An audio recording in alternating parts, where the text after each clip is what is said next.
Alright, we're back.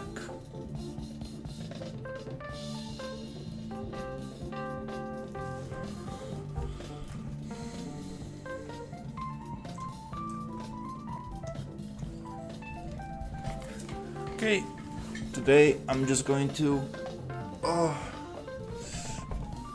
work a little bit on the level, make it as beautiful as possible.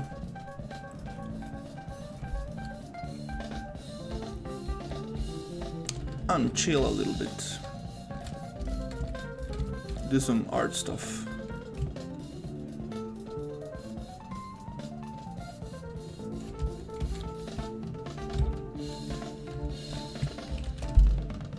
I want to start by giving some splashes to the waterfalls.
Something like this.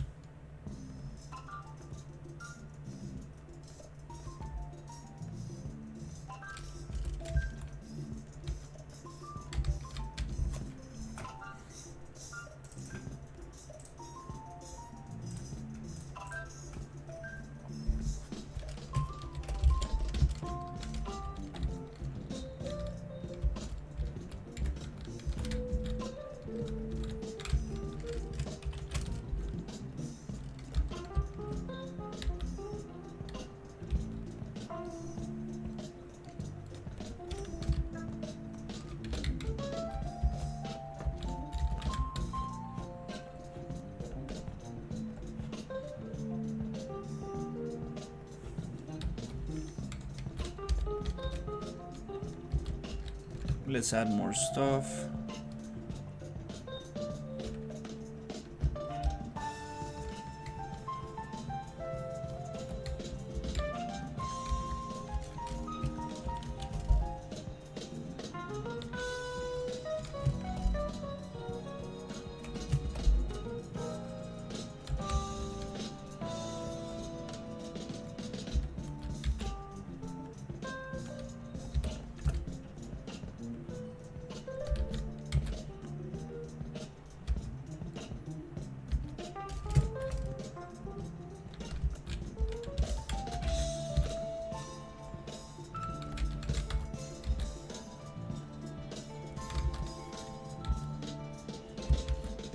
Actually, this waterfall might not need that here, because there's nothing colliding with this water.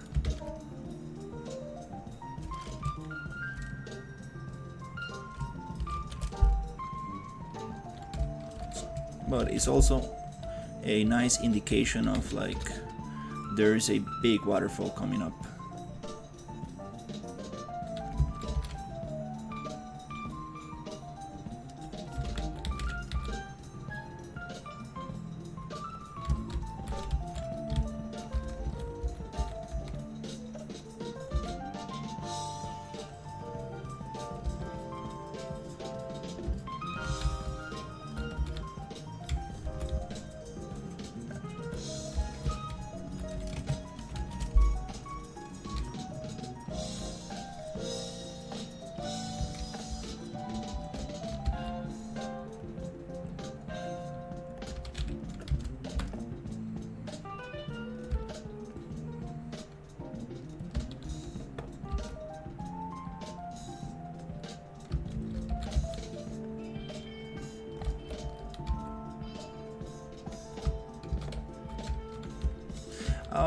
Yeah, I think I should probably not add them where the water is not colliding.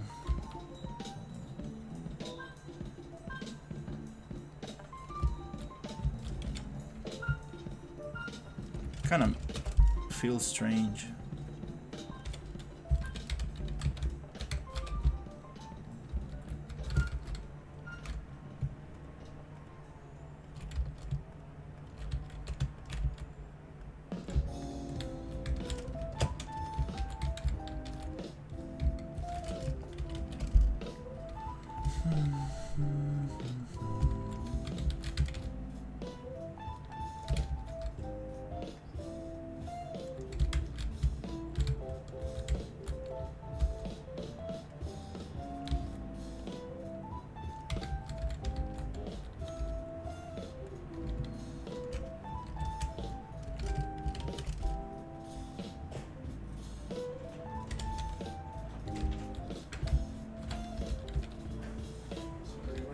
Todo bien, pase, relax.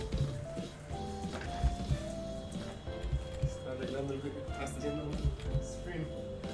Sí, todo bien. Por ahí. Qué divertido. Aquí Te está. grabas todo y luego subes a... No, estoy streameando. Sí.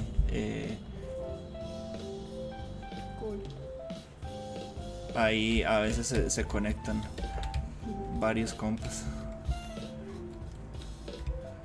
Bueno, entonces este es el escenario principal. Y uno va en bote. Está bien chido. Todo el escenario hiciste tú. Hey, how's it going? Sí, el escenario lo hice yo. Los assets son assets de Cinti Polygon, que es una compañía que hace ese tipo de assets. Ese cocodrilo sí lo modelé yo porque no encontré un cocodrilo. Está buenísimo. Entonces la idea es que uno vaya con 2 personas y vayamos. Algo rema a un lado. Ajá, cada uno rema a un lado. Y ahí usted le puede meter velocidad al agua para meter brincos. Sí, voy a intentar tener la parte multiplayer lista para el 17 para ver si hacemos una prueba. Para que lo prueben. ¿Cuánta textura la piedra? ¿O lo está ahora corriendo en baja textura? No, son texturas planas. Ok. Para ahorrar tamaño y hacer el juego más liviano y que corran casi que en cualquier compu. Estoy haciéndolo así. Pero podría meterle texturilla. Por ahí, es como, se ve como Legos. Sí, yo vi los videos que puso en LinkedIn, creo, estaba bien bueno. Muchas gracias. Hey, how's it going, Adrian and Wolsaf? I'm showing my brother the game. ¿Cómo escuchas? No, ¿estás viendo leo el chat, sí. Ah, pero te escuchan. Ellos me oyen por el micrófono. ¿Sí? Los veo por ahí. Por allá.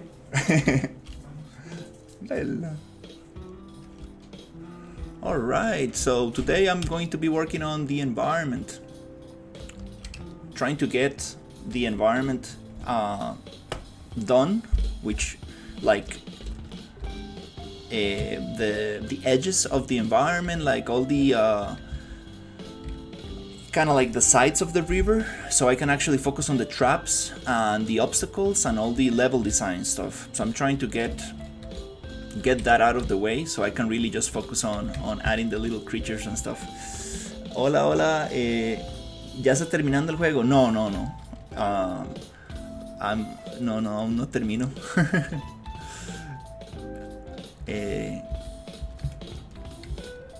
I'm far away from finishing the game.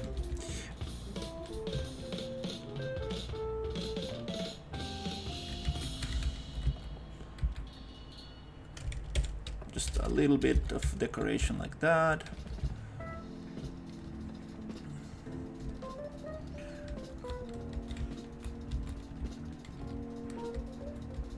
Here we have another waterfall. Trying to get these waterfalls working.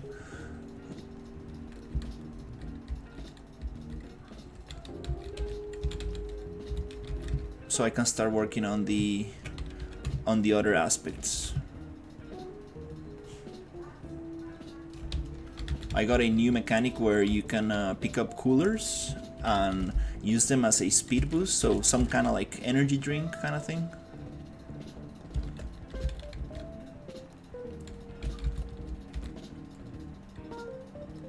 El león. No lo he metido el león aún. It would be nice to have some kind of animal that attacks you if you get out of the water.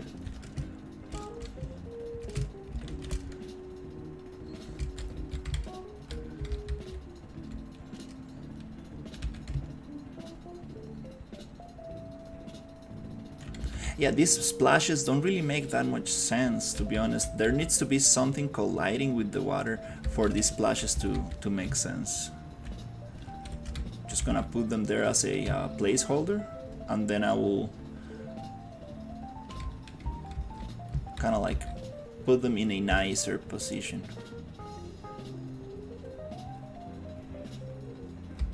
Because yeah, I don't think these make too much sense.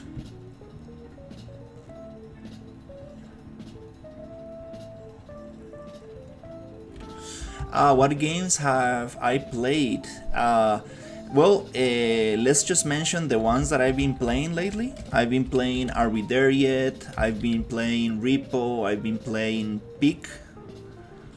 A little bit of Marvel Rivals. Those are kind of like the games I've been playing lately. What else?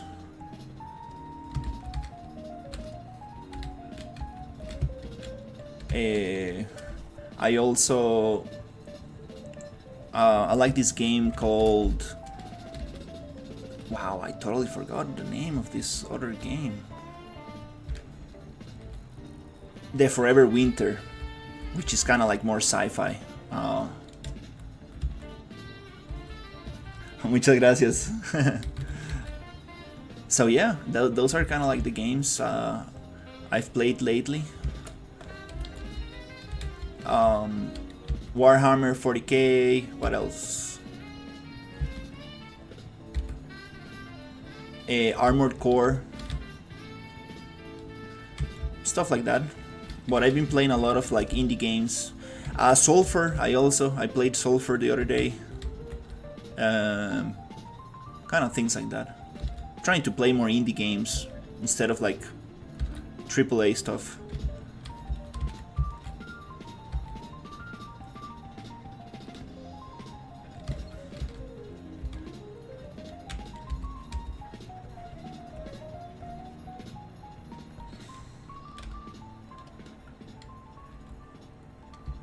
Fears of Phantom. Sounds very good. Yeah, I would like to try it.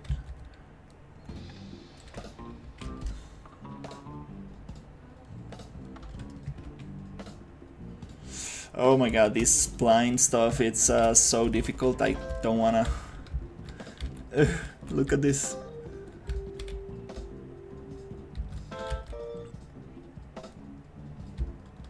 Don't want to deal with that right now. I think I might just add some rocks and stuff because it's a little bit of a pain to work with the river splines.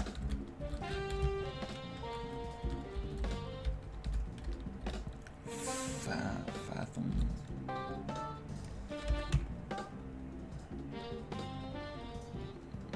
All right, I'll look it up.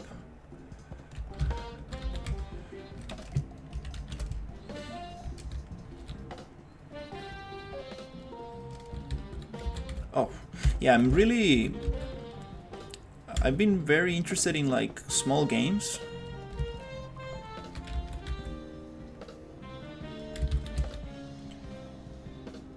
Like co-op games. Been having a lot of fun playing those with my daughter, with my girlfriend. Kind of nice.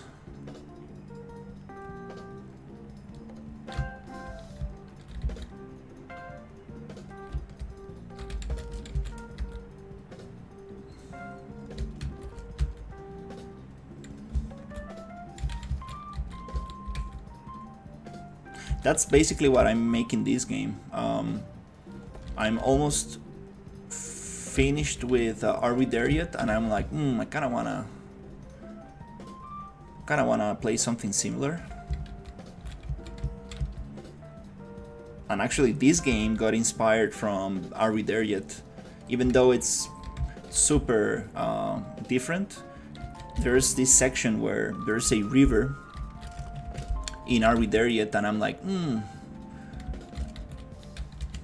it'll be so cool to do something like Are We There Yet? But on the water. So I initially thought of like getting out of the raft and like clearing obstacles and puzzles and stuff, but then it got a little bit too out of scope, so I kind of like simplified a little bit. But you can still repair your raft and get like speed boost and stuff like that.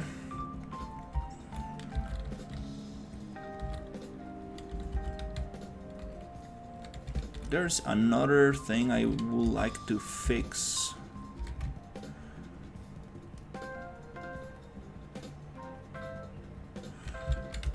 Which I'm not sure why it's not working. There's a collision issue on the last waterfall. And I wanna fix that.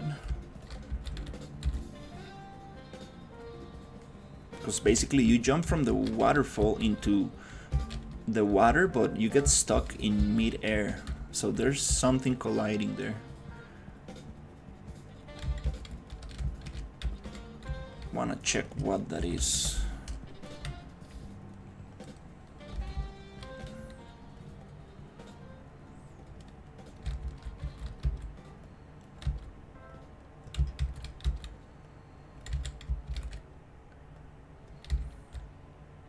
Okay, I'm going to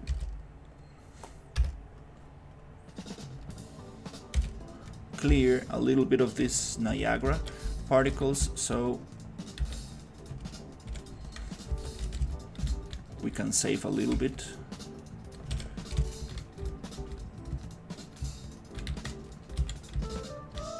Probably we don't need those. Yeah, I think I might. Yeah, I'm just gonna place them there, but I think I'm gonna be way more strategic with how I'm gonna place this, because it doesn't feel right to have these water splashes without anything colliding with the actual thing.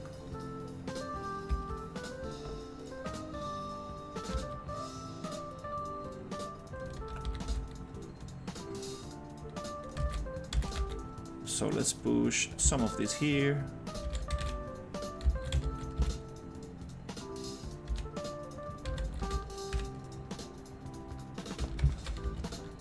Okay, here's where the problem is.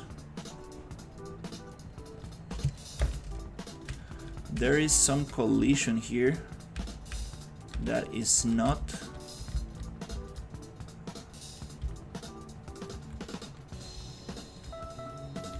allowing me to go down, and I'm not sure what it is exactly.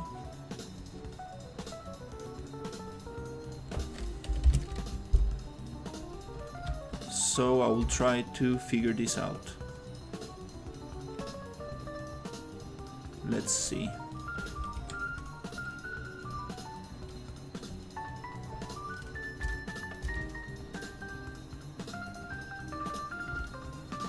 Yep, the collisions just feel off, and then you get stuck in there.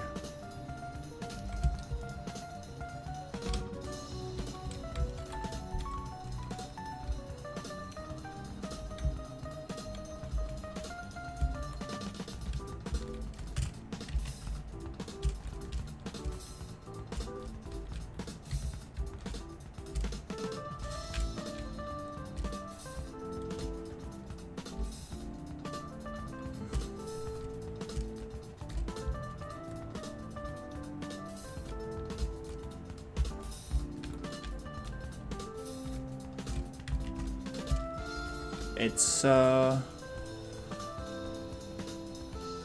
to know what it is. Let's get rid of the foliage. And the problem is that I don't see any collision here.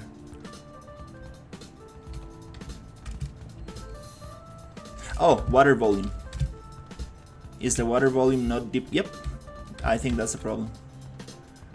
Water volume, no, it is deep enough. Huh.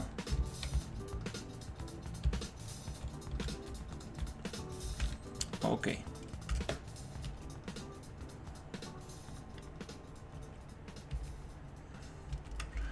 Let's see, is this too deep? No, I don't think so. Alright, so let's make another test. What if we push this here?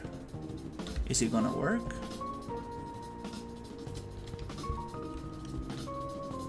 Yep. It's just that area. It's just specifically that area.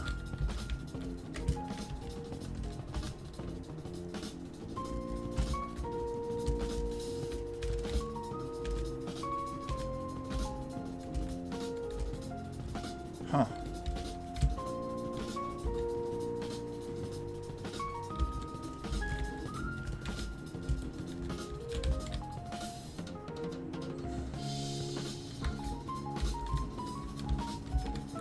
Let's make the waterfall smaller. I'm just gonna test.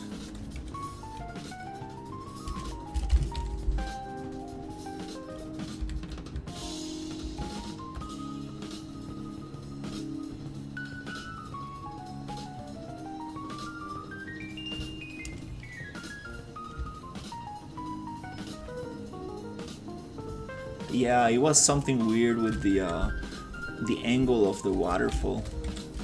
I think now it's working a little better.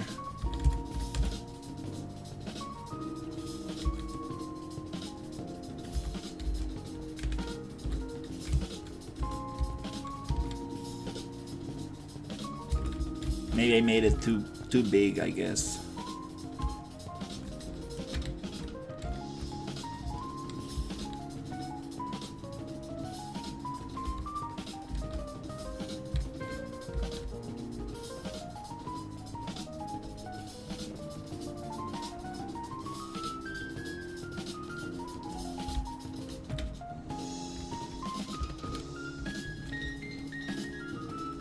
Yep, some spline stuff.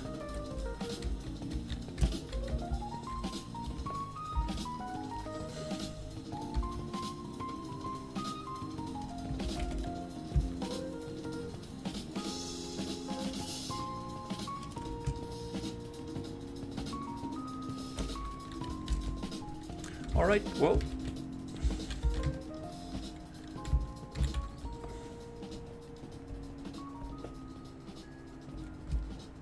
I'm gonna leave it like that.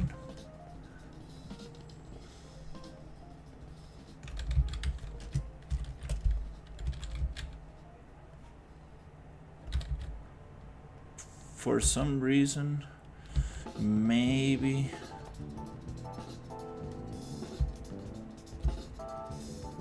the collision was breaking.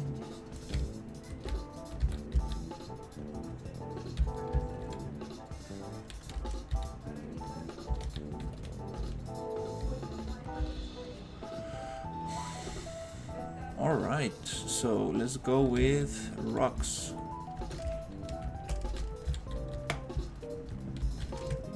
I'm gonna work my way from the end to the start.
Let's change that with something nicer, like maybe this one.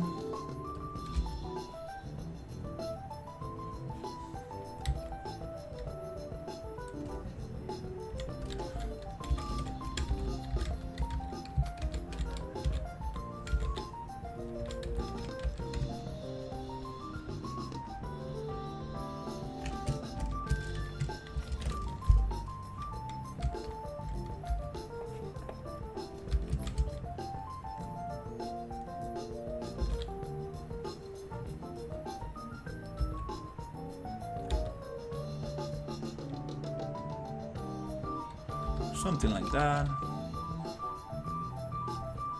Then we will start changing the rocks a little bit.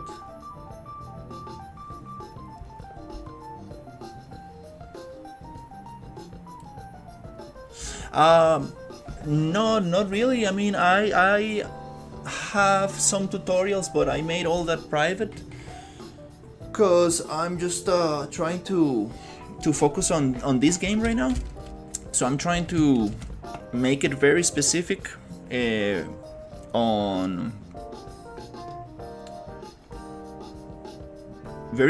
for river drift right now. And being honest, I don't really enjoy doing tutorials. It's a lot of work, a lot of editing, and it doesn't pay off. It really doesn't pay off. And there's a lot of good information out there, so I don't think I'm the right guy to do that.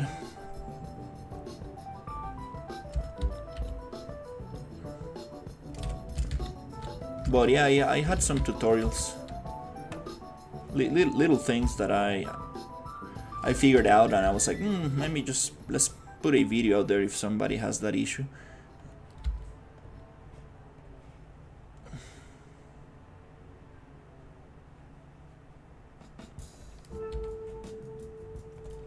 But yeah, the editing part, I don't like editing.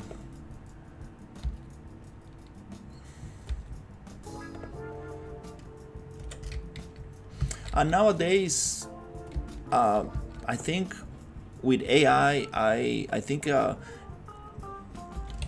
tutorials are important because AI fits. It kind of like, gives you answers based on tutorials and information on the internet, but I don't know, AI is so nice. I'd rather use AI for troubleshooting than going into a tutorial, unless you want to do something very specific. I think that makes sense.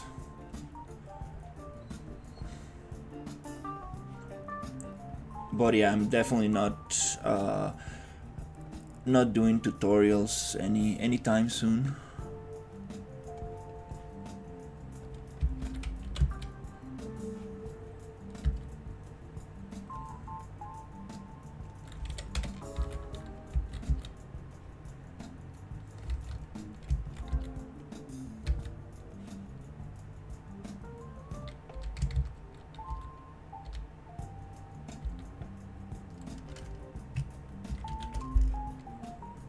Channels that have tutorials, UNF Games, Gorka Games. I mean, if you just write Unreal Engine tutorials, you will get a bunch of stuff. Sensei, Unreal Sensei, it's very good. What else? There's a bunch, like Procedural Minds. There's so many, I cannot even mention them.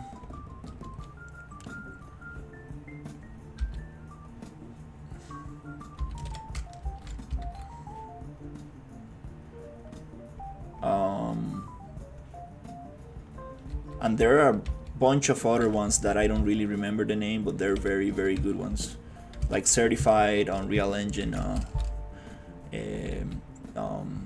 they call them, instructors. Hey Nico, how's it going? My Twitch is on Real Habitat. It's the same as my YouTube.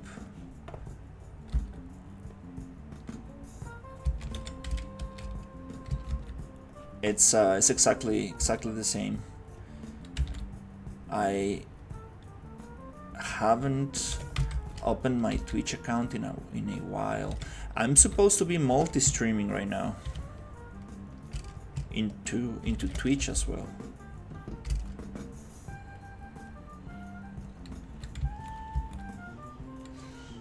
Hey Nico, how's it going? Oh, you're on Twitch, nice.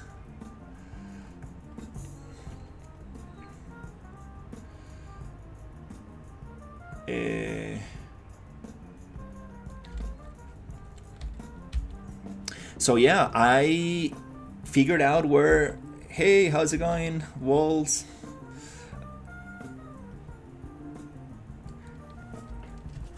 Nice, nice that you found it. I'm also streaming on Kick, but it just really doesn't get any views, like 0. I guess Kick is not really meant for game dev. So yeah, I figured out. I appreciate the follow. I figured out where the my wish lists are coming from. So a bunch of people reposted my gameplay trailer, especially some users from Japan, and that's how I got a bunch of Japanese wish lists, which is crazy. Even the creator of Paddle reposted my trailer, which is crazy. Actually, he's launching a new game. Definitely go check it out. It's about like typewriting stuff. I actually forgot how it's called.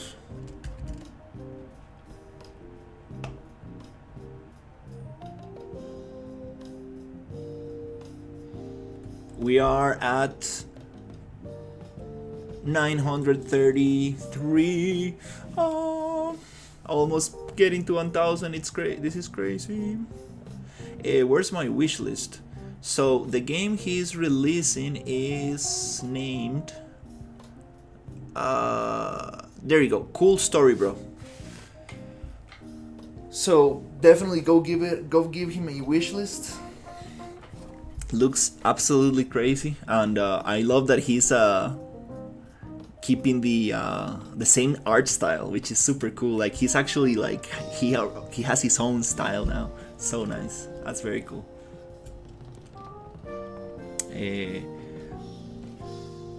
But yeah, it turns out that like most of my traffic comes from Twitter.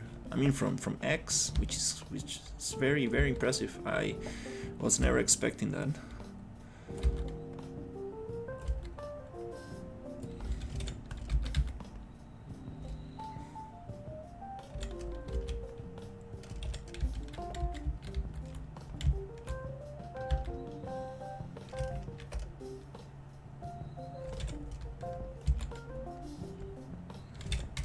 Yeah, today I'm a little bit tired. I stayed a little bit too late yesterday, and I woke up a little bit too early because my brother came from Germany, so I went to pick him up at the airport, and I couldn't sleep much, and also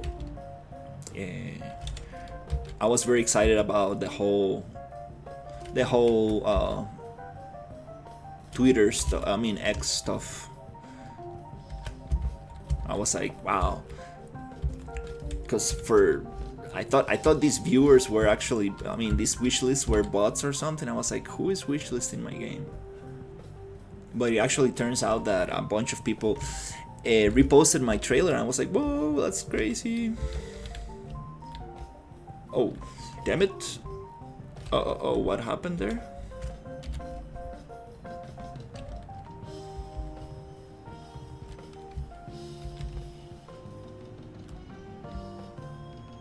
Wait, my dog is crying. Oh.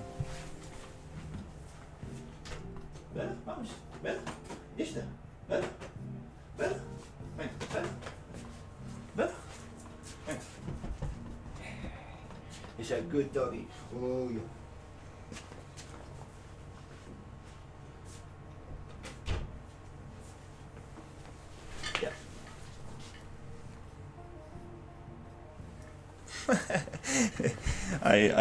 It's a nice dog. It's super expressive. It has like a black outline around the eyes. So it's very,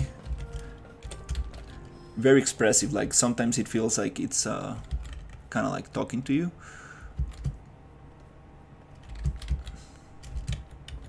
Just with her expressions.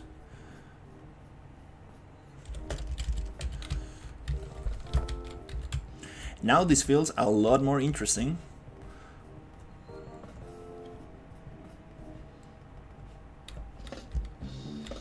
Now I want some vines. Dun, dun, dun, dun, dun, dun, dun.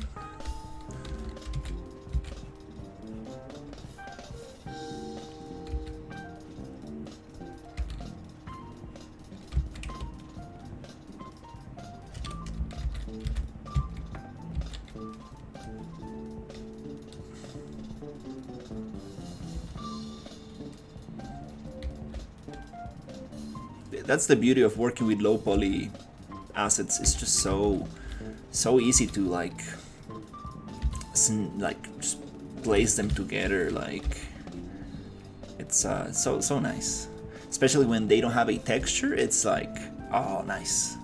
You can stretch them, you can make them whatever you want. It's so nice.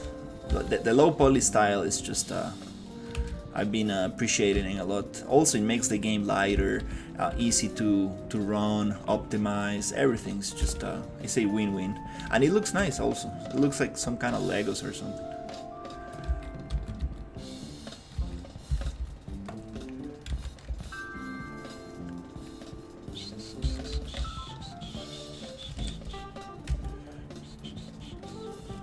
So this is gonna be the end of the playtest. Here's where the thing ends, and then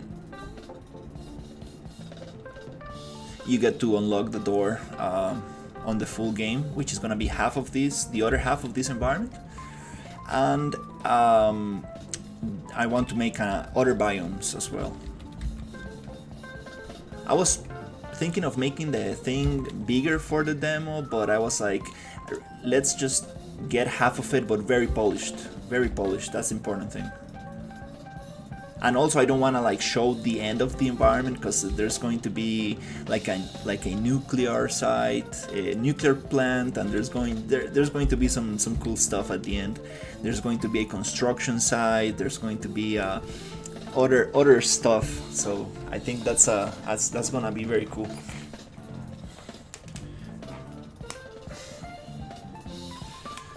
And I want to make other biomes, like you know, your redwood forest, like North American kind of like river kind of thing, and then another like kind of like canyon, more like deserty environment.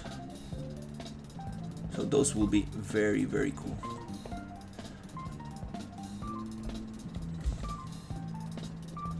Oh. Not quite sure about these ones. Nope.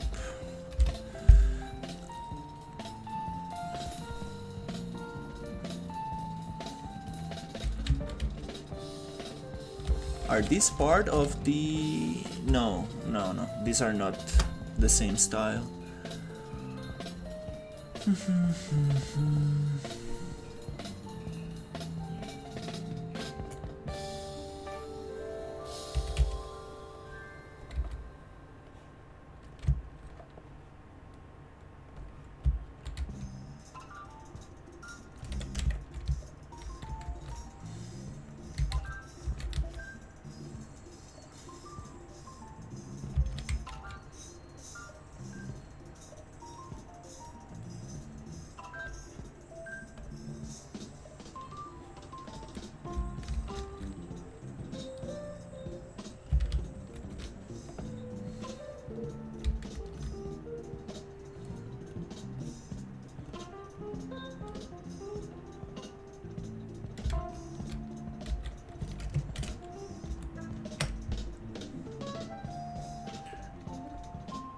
this doesn't match that well, but what we're gonna do is make a copy, find quads,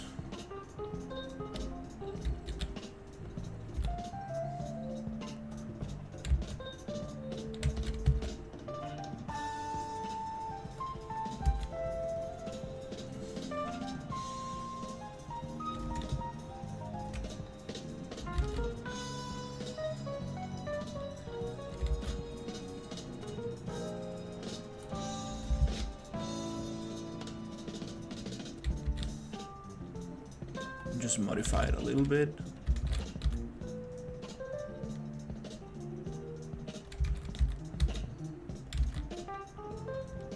If I, oof, it's kind of hard to see.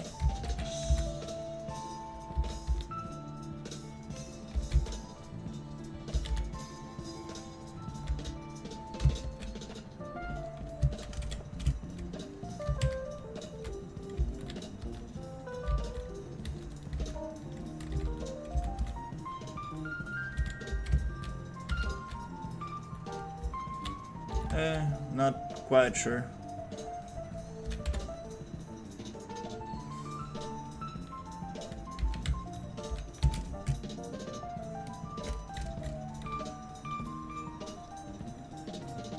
If this is gonna work.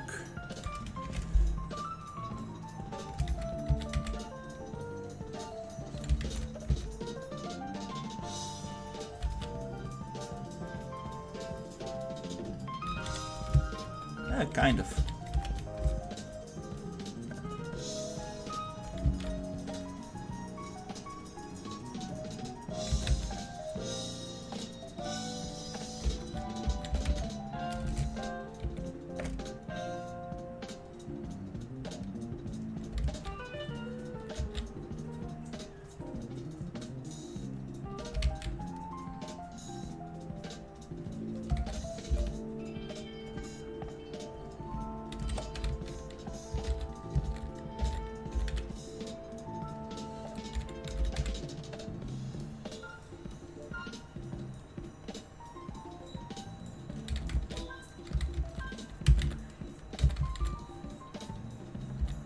Let's just push it like somewhere there.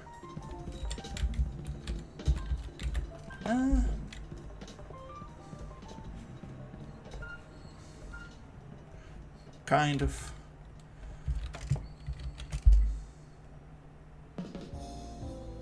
Transform X.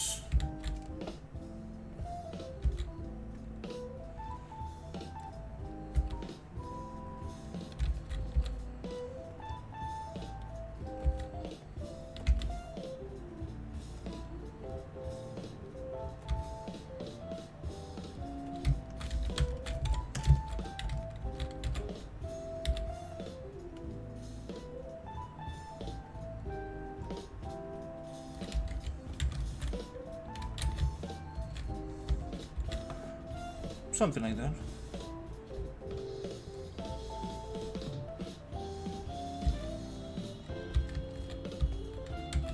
Oh, these are other color. Okay. I like them, but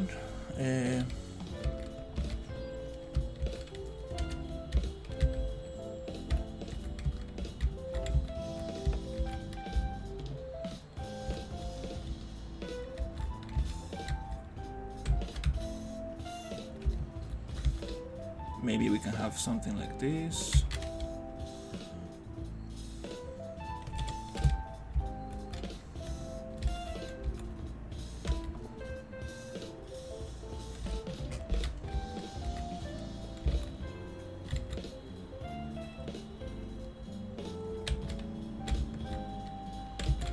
A little bit higher.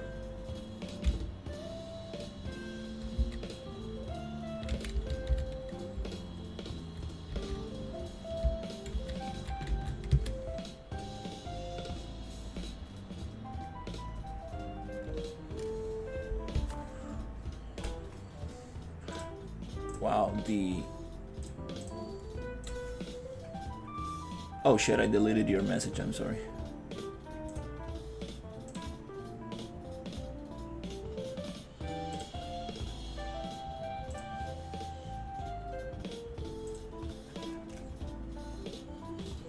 getting this viewer bot messages.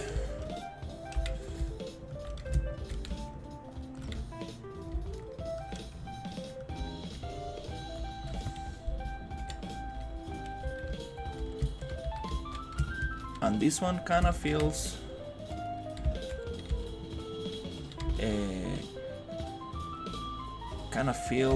weird. Let's put it maybe somewhere here.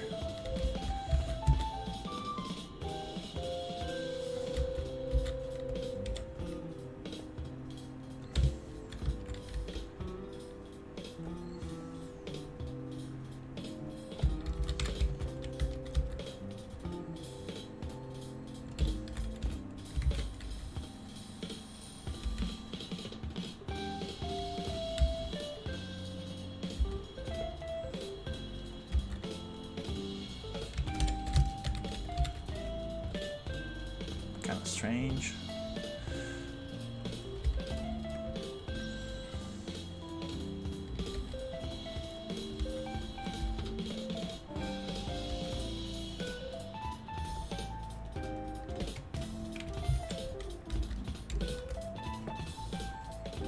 Kind of want to use another color for those vines. I'm not very happy with that. With that color, doesn't really go that well.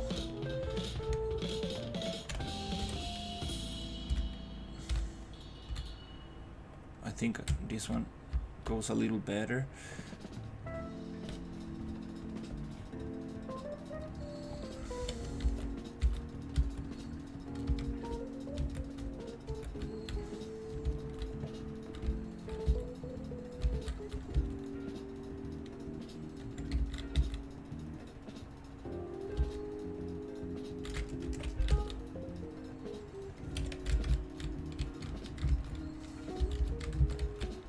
I'm not really happy with this.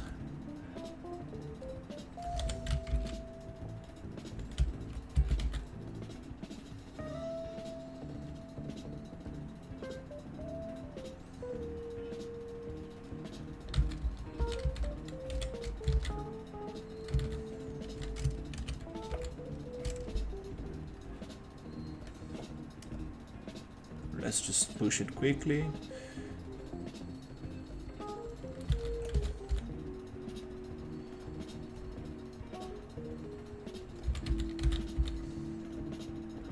That's what I love about Unreal. You can just modify your meshes right here. So practical. Instead of like going into Blender or whatever.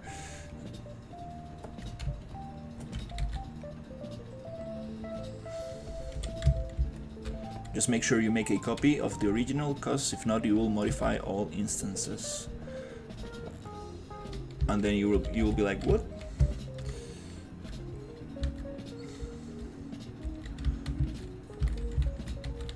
Alright, that's kind of cool.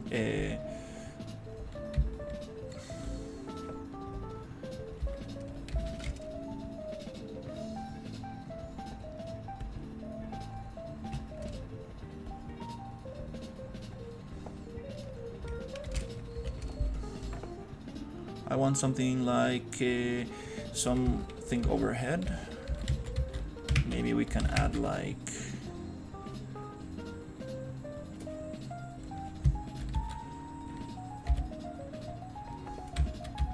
some kind of cool tree like here. Hey, how's it going? I saw the trailer on River Drift and it's amazing, but who is Jay? Is it bot or player you have tested the game with? Oh, it's my girlfriend. That's funny. She's Jessica. She's my girlfriend. She's the one who came up with this my Steam art. She made this for me. She's a 2D illustrator.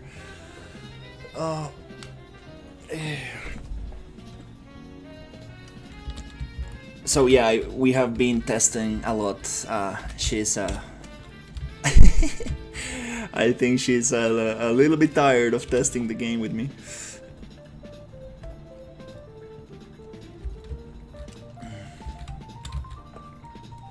But hopefully by the end of April I should have a playtest.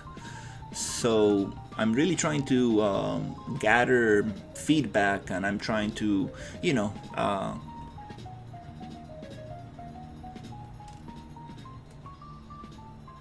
make the game as best as possible.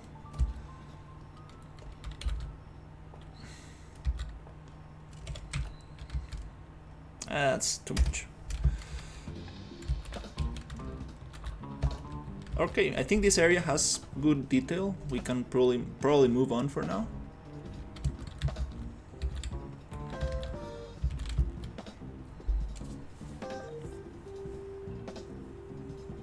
The tree, it looks glitchy.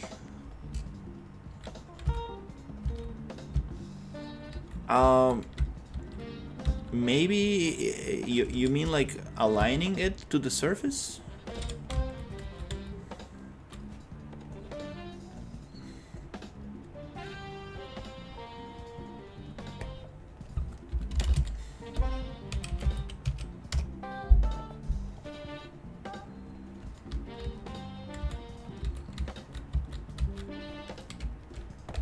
Also, I need to focus on what the player is going to look at. That's very important. Like, what is the actual player going to see?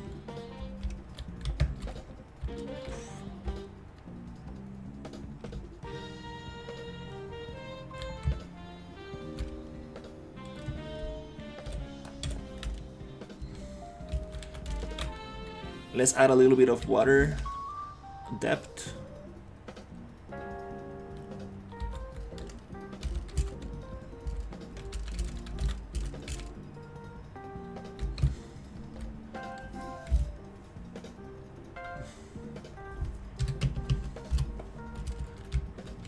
Nice. So now we can actually go down. Yeah, the waterfalls are probably the most difficult thing in this when it comes to making these kind of levels. I've been like struggling with the waterfalls. It's just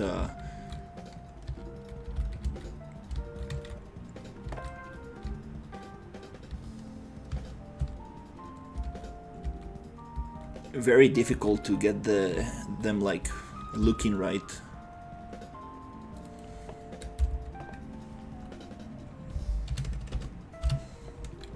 Let's make the water super deep.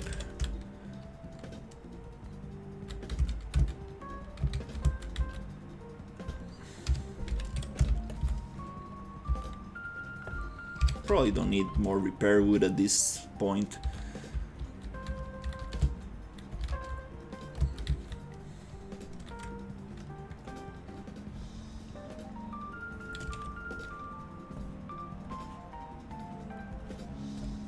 Just wanna have the level as nice as possible, so I can actually just focus on the logic, level design, and get it nice. That feels way nicer now. I love going underwater. Poof. I'm gonna make something cool with that.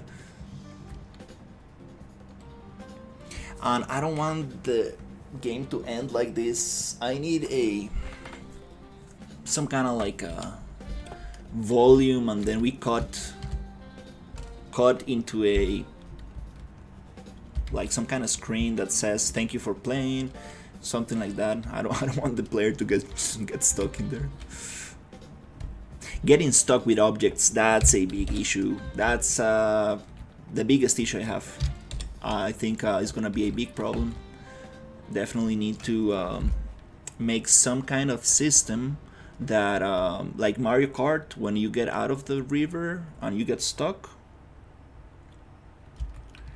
not credits. I'm trying to release a playtest. So for example, I need let's say a congratulations screen, like thank you for playing, wishlist the game, please give me feedback, something like that, because I'm trying to release a playtest. A playtest is basically a unfinished demo, let's say, that you release for people to just playtest, to see how players react, to see if they like the game, what can be improved, and the idea is to gather as much information as possible, gather as much feedback, and see if it's actually working. And based on that feedback, I can improve the game. And I need to do this process a couple of times. I need to do multiple playtests until we reach a point where the game is actually very good and I can release a demo and then participate in Steam Next Fest, or actually just release a demo for people to play. Because the demo, I need the demo to be very polished. I need to give players an idea of what the end game is going to look like, the actual final product is going to look like. So absolutely need to be careful with that, and I need to take my time to really polish it and make it as good as possible.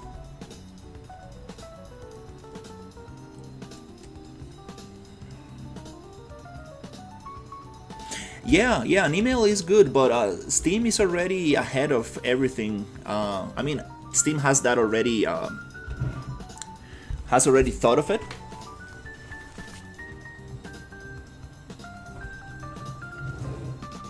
So I'm like, who is touching my Legos?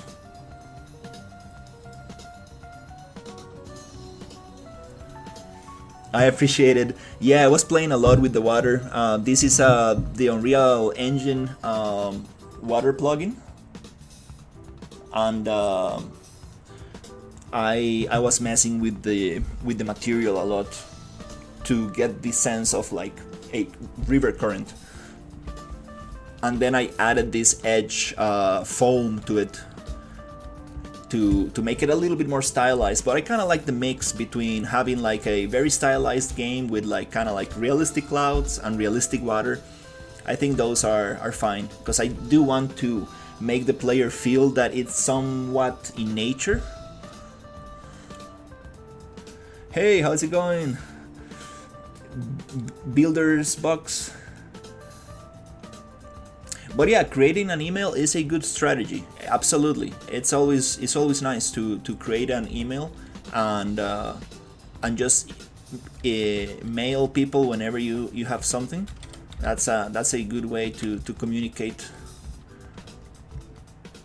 It's definitely a good idea. I've seen, I heard people recommending that.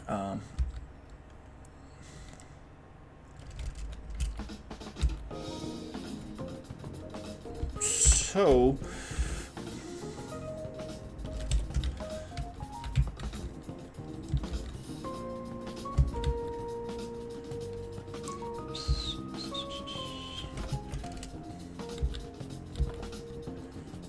yeah, I'm really trying to make the game look as good as possible, but that's just half of it. It needs to be as fun as possible, and it needs to play as good as possible.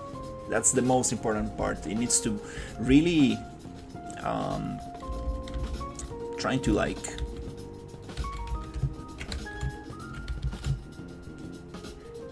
catch all the bugs and all the issues before the demo releases. That's why I'm going to be doing a lot of playtest.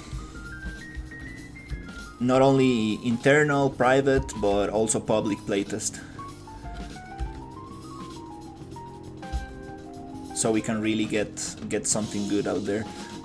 And also I'm super open to feedback, right? Like anybody who will playtest the game, like if you have any good idea or anything you would like me to add and stuff, I will definitely consider adding that, as long as it makes the game more fun.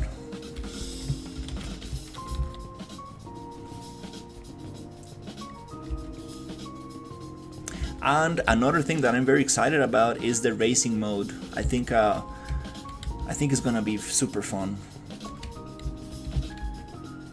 Trying to come up with something like Mario Kart kind of thing, but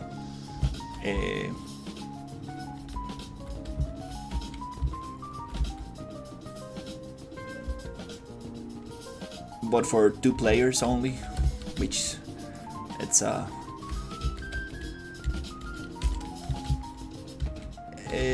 a little bit what's the word? It's a little bit more realistic.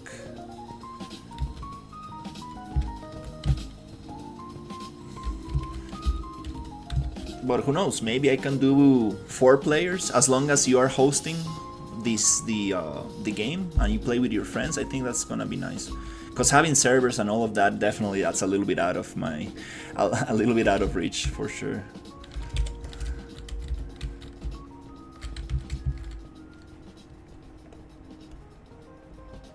But a racing mode will be very fun.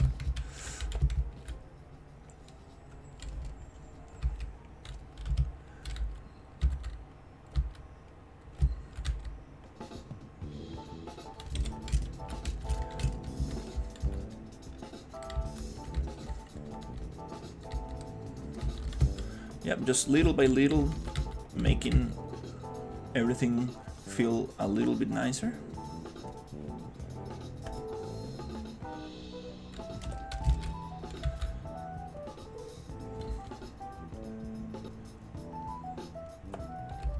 This reminds me a lot of this jungle in World of Warcraft. Oh,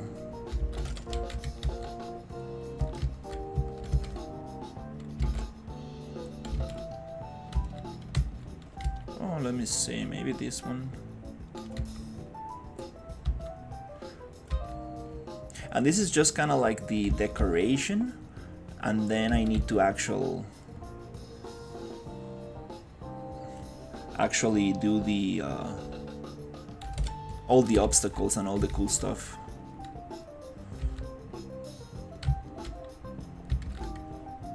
Kind of want to just get this very nicely done to have like my playground ready, and then I can actually set all the traps and all the stuff.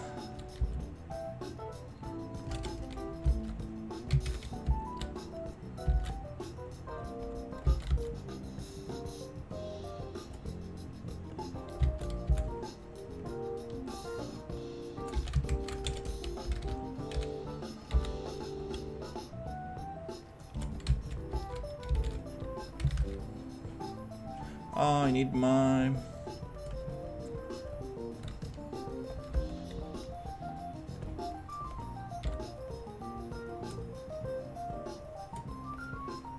And also I need to optimize the game. Kind of like destroy all the actors that are behind you. It's event based. If you overlap a circle, a sphere, they will get you.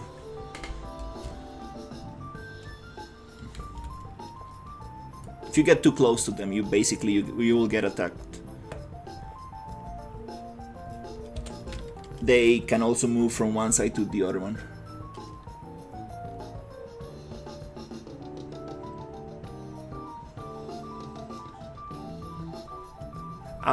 Everything in the game so far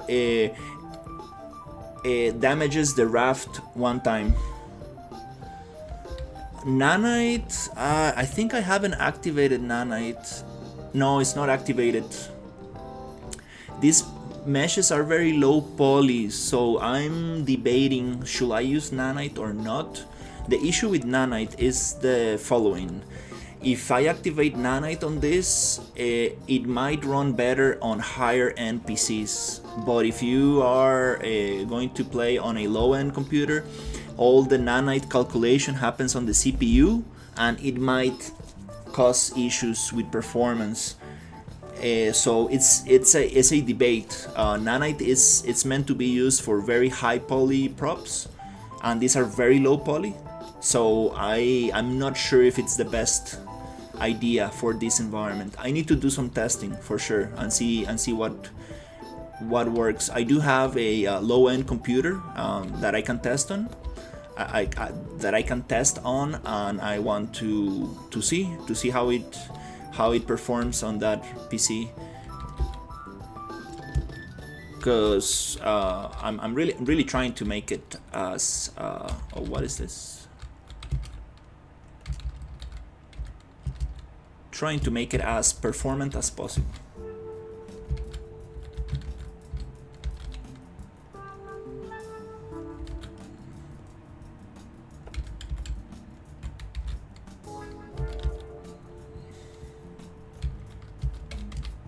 Yeah, this is me just placing stuff around, but all of this is going to get modified.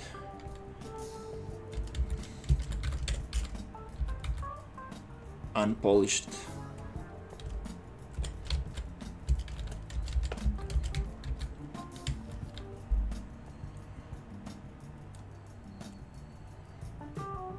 Yes, that's what I'm talking about, yeah. Don't use it and you might need to remove any residual settings. Yeah, just buy a better PC. Listen, Kane, like not everybody has a developer job in a first world country, okay?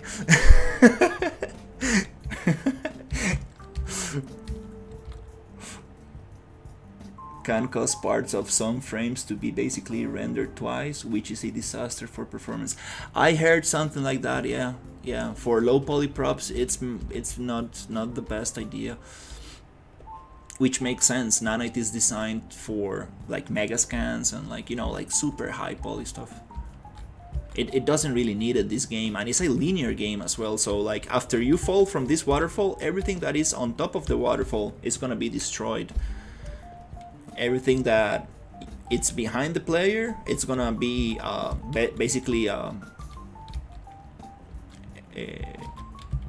what's the word, cold, so it doesn't, hopefully it doesn't remain in memory. I think that's probably what I'm going to do. And I'm also gonna have spawners, so I mean all these creatures, they're not going to be just there all the time, they're gonna spawn whenever you get close. For example, the river gets divided into two sections, and for example, if you don't take one, if you don't take the other path, for example, if you go into the cave, this other path gets destroyed automatically. There's no need for it to be there anymore, because you're going to go through the cave and you're gonna end in this area here, and the current does not allow you to go there anymore, so all of that will get destroyed immediately. So I need to set up that system so it makes it nicer.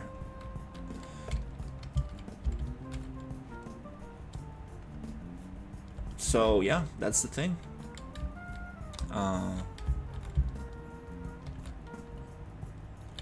There's a lot of optimization that can be done, not only on the environment but also in the code. There's a lot of stuff that I'm honestly not doing properly, so I need to get rid of some event ticks and some bad code that I have in there that is not very optimized. But thankfully the game is it's kind of like simple enough for me to deal with this stuff. That's what I love about this game. It's like it's just so nice, because I mean I wrote the blueprints from scratch, so I know what's happening. I'm not sure about these red trees. I don't really feel like they go well with this environment. I'm not sure. Might just take them. I do like these ones. We do have those flowers in Costa Rica. I actually have them in my backyard and stuff. But yeah.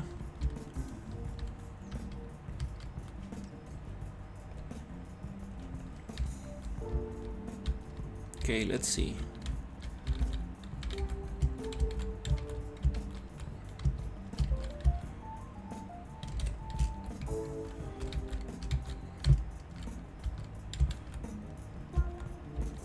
Let's see what else.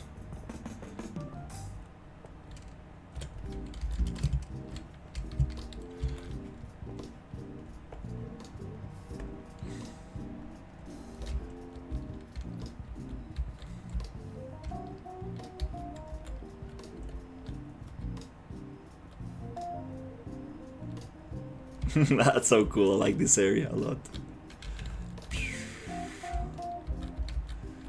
The water looks a little bit noisy. That's an issue. That's something I need to figure out how to denoise. There is some noisiness happening. noisiness. There's some noise happening in the water. I need to figure that out for sure. But it's fine. It doesn't need to be perfect. I mean, like, you can also be just rich in like Costa Rica and buy a good PC, right?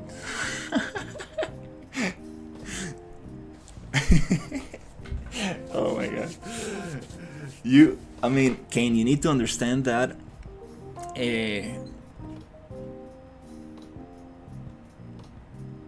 most people don't have a super beefy computer, and you need to try to make your game as optimized as possible.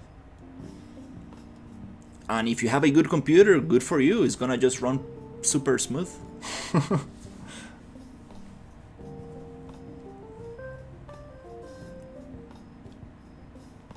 Oh, that's a very good idea. Yeah, I appreciate that comment, Walls. What we can do is, it's totally possible. What you do with that is basically you go to the modeling tools, right? And you select all these rocks and stuff, and you basically you come to mesh and you go to union. Boolean union the selected meshes, including self union, to resolve self intersections. And this is gonna clean all the interior faces that are intersecting, and then you can go remove hidden triangles from selected meshes, so you clear all the interior stuff. And then you can also use, for example, in my case, actually this is a very smart thing that I haven't thought of, but this is a static mesh right here, and I can use it to boolean out the interior of these other faces, so I can cut out a bunch of triangles in there. I can get rid of a bunch. It's gonna take a little bit of work, but I can save, I don't know, maybe half of the polygon count, which is a great idea. It's a very good idea, absolutely.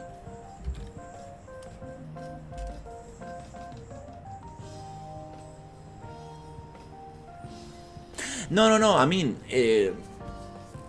I know people are getting better computers and stuff, but it's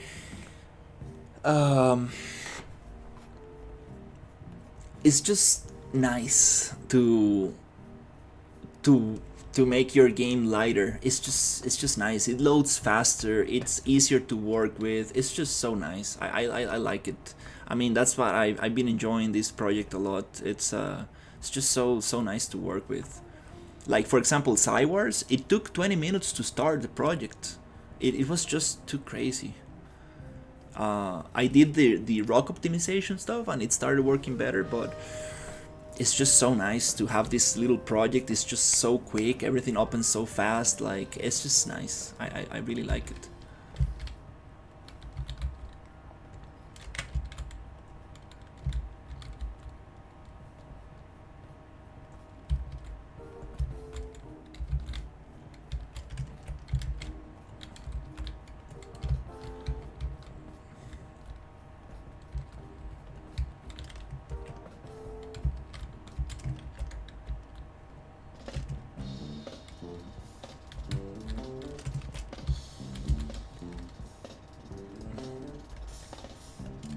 This is my favorite thing in Unreal, just painting trees all day long.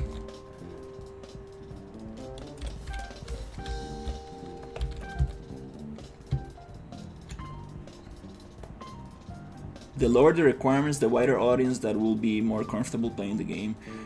Yeah, that's true. Yeah, and I'm gonna be super honest. Like, I came to the conclusion that graphics don't sell a game. I just came to that conclusion. Like, I mean, yes, for marketing, yes, it helps for your game to be as beautiful as possible. Absolutely, I totally agree with that. But at the end of the day, it's a game. It needs to be fun. It needs to run well. It needs to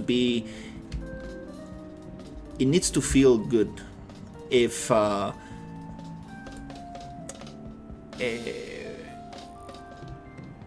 that's the main thing. That's it. And if you can make it look good, that's A plus, absolutely. Release it on macOS, for example. Wouldn't it be nice? But you still will do not. No, I can't deal with macOS. I got 6 wishlists from a Mac, and I'm like, no. Hola, ¿te acuerdas de mí? No me acuerdo. Pero bienvenido.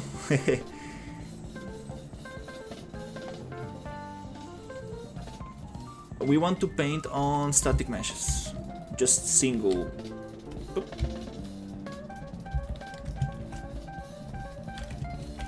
And a little bit on landscape.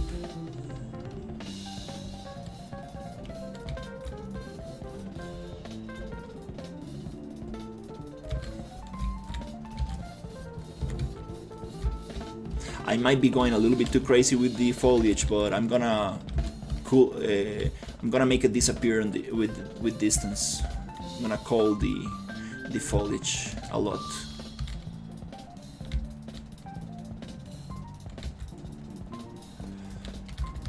You know what doesn't feel right? These trees right here. I'm not.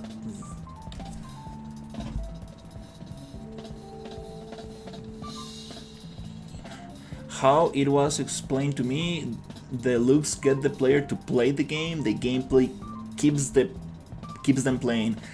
Yeah, that's it. You said it right there. Yeah. I mean, everybody's different and stuff. I played Arc Raiders, and it looks absolutely beautiful. It's insane how good it runs and how beautiful it looks, but I just didn't enjoy the game. It's not my type of game. Like I don't really want to get obliterated by a 10-year-old on open voice chat, you know. It's not my thing, but the game looks so nice. It's insane how good it looks, and some people love it. I mean, a lot of people love the gameplay, and there's this very cool social moments and stuff. But I don't know. Something that I don't like in games is the idea of losing time, like the feeling of, oh, I just lost an hour of my day. I don't like that feeling. That's what I like. Short, little games that I can close whenever I want. It's just fun, it's just nice, and I can just do something else. That's why I've been playing a lot of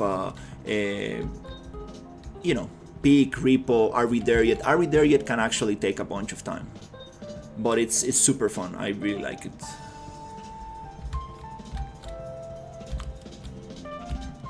Yeah, I think I'm gonna get rid of those trees. They're a little bit too tropical, and I am not sure about it. Don't really feel right with this. For a swampy environment. I mean, swamps can be also tropical, so, but those trees, I mean, I don't really feel them.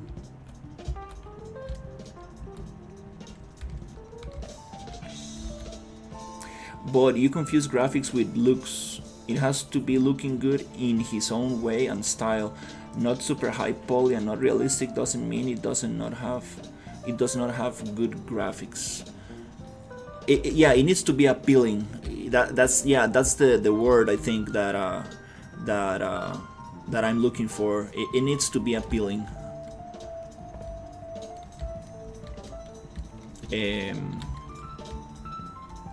It needs to be appealing. That's the thing.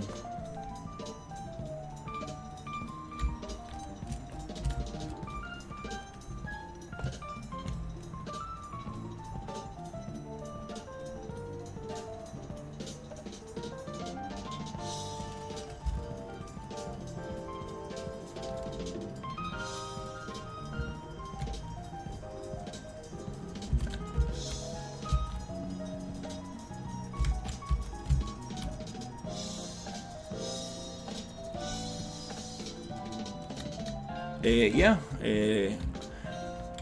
ask me whatever you want.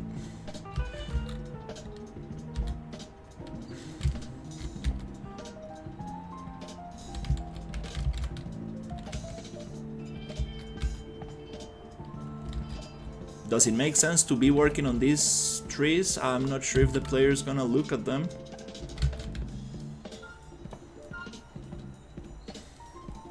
So it's always important to work from the player perspective. I love that, like, trees overhead. I think that's so super awesome.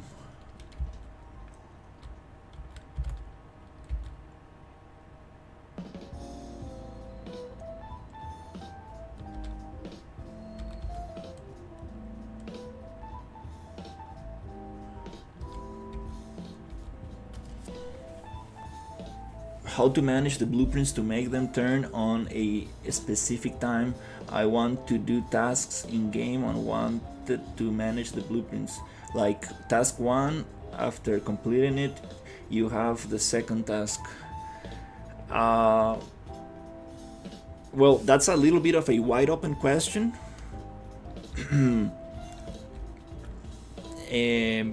My suggestion will be to describe your system, the system you want to create, to ChatGPT and see what solutions it gives you. For example, my game is purely based on overlap volumes. When the boat overlaps something happens. It's kind of like as simple as that for my game, but there are many different ways you can achieve that. And yeah, I would definitely ask ChatGPT and be super specific. Like, I want to create this system that does this thing, and I want to activate this blueprint in this way, and it will give you like a good description of what solutions are possible. Because it's a little bit hard for me to give you a solution for that without knowing the specifics.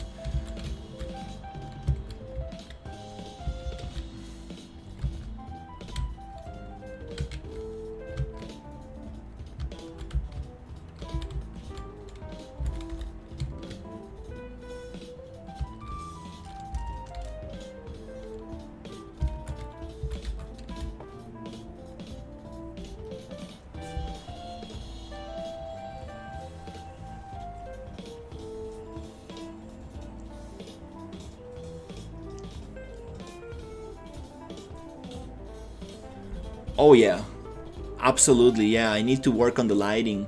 I was actually thinking that about that the other day. I was like, oof, there's so much I can do with lighting.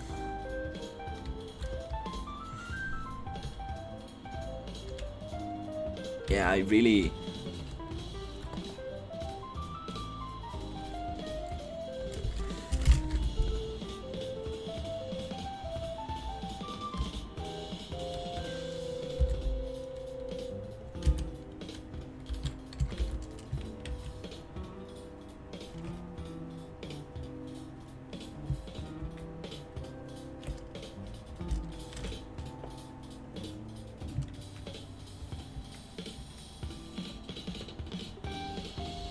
I really need to get into that.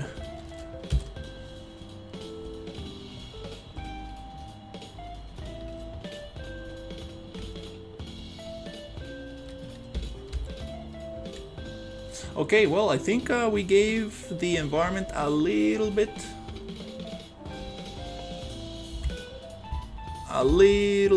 of polish. I think now I want to work a little bit on the level design. Add like actual interactable objects. Oh, what?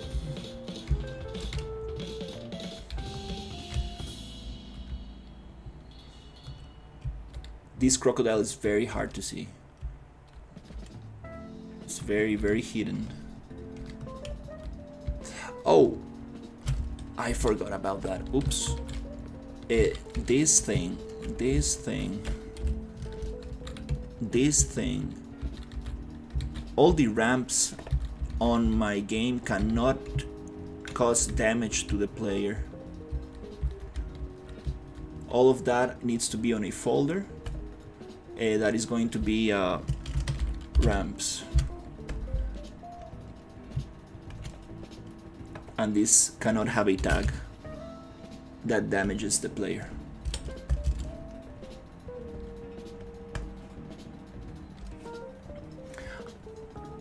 I have used event begin overlap, but I need to organize them so all the blueprints are turned off at the start. The player must complete the first task to unlock the second task. Lighting is always a fun task to do because you can really see the game come to life and see what truly... Yeah, lighting is so nice. Hey, Sonny. No, unfortunately, Cywars, I put it on hold. I was having some multiplayer issues, and it just got a little bit too overwhelming for me. That's why I don't recommend using templates. It's I mean, at least not for people who is starting out. It's just it gets very complicated very quick. I do have a playable demo that I never released. I actually need to put it out there. Yeah, I'll try to put it out there. Now I'm just super focused on this one, but yeah, Cywars is there. I already used my Steam token for it, so I'm probably gonna release it at some point. The demo, I'm definitely gonna put it out so people can at least test it, but it just I don't know. I think how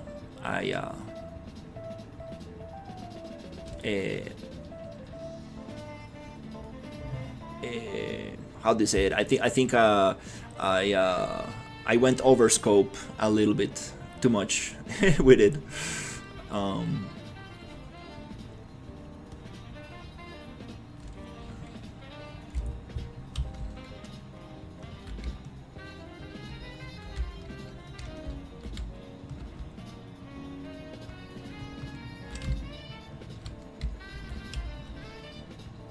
I saw a very similar game on Twitter the other day, and I was like, that reminds me of Cywars. That's so cool.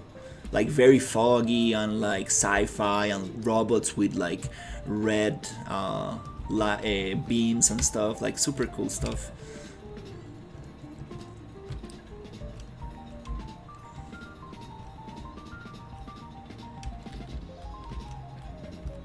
Oh.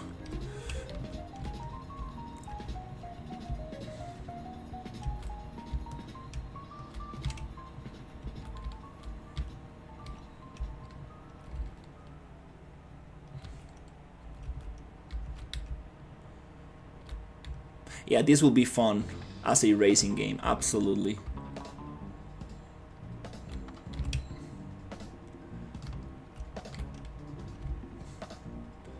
Oh, I need to add the camera effect to that house.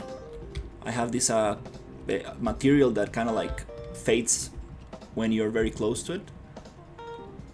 I think I might just add it to everything, because the camera clipping is gonna be an issue.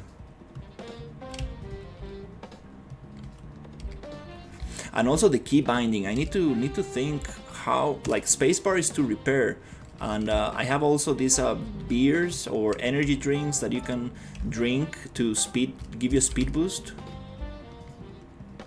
Whoa. And I don't know what key to use for that. On the controller, I don't think it's gonna be so difficult to set it up.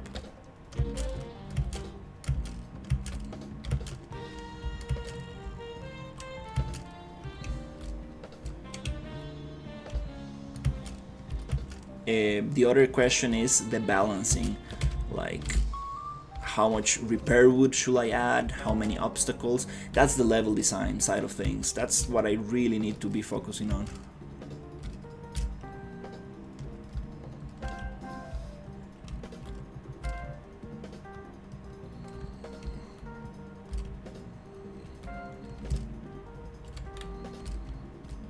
Oh, nice. Yeah, man, I just know. I mean, like every time I open the project and I see the long list of errors, and it's just, dude, man, like it's just I don't. It's just not enjoyable for me to work on the project. It's so painful to work with a template. I mean, like I need to keep asking the developer of the template for help, and it just doesn't feel good to me. Like for example, this project, I made the blueprints myself, and it just feels different. Like I understand what's actually happening inside the blueprints. So I don't know. I don't think I'm gonna ever use a template anymore. And if I do, if I go back to Cywars, I might just redo it, because I mean I need 1% of what the template offers. I just wanna do a boomer shooter where you shoot stuff. That's it, basically, and you have some cool conversations with cool NPCs. Basically, that's it, and explore cool environments. I mean, I don't need a inventory system and RPG, anything. I just need to shoot stuff, and yeah, that's what I will do with Cywars, because just using templates is such a headache. I don't know. I don't wanna deal with that.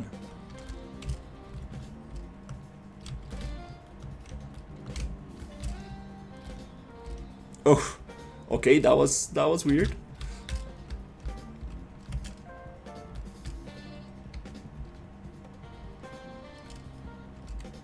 Okay, it feels nice to just drive around the river, but the game is not about that. The game is about this area is definitely not gonna be like that.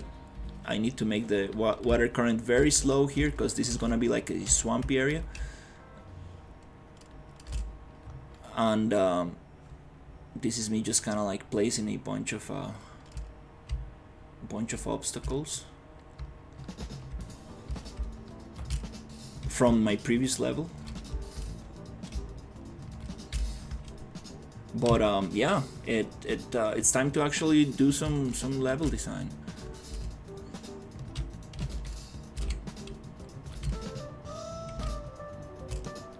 It's like you can go out the water and just skip everything. That's funny. I will say all the assets, and instead of releasing a demo for a game that will never be released in this shape and form, I will just cut the scope and do another smaller game with all the assets. Exactly, that's what yeah, exactly what you said. Just I have a lot of environments. I built like I built so much for that game. Like I have so many levels, I have so many models, I have like everything. Like I have like this little desert planet that I mean I can do so much with. So I will basically just make it a boomer shooter. Like very simple logic, just even like projectile based shooting, and just super simple, and I think that's gonna work very good. Bella. Oh. So that's what I will probably do with that project, but I'm not sure. Definitely need a good break from it. So now, yeah, I'm just focusing on this one, and this is actually, I'm very excited about this project. Like I'm actually getting some traction. Like people are actually reacting very good to it. The question is, will I be actually able to deliver like a good game? That's the thing. All right, well that was cool. Nice little ride through the river. Let's see.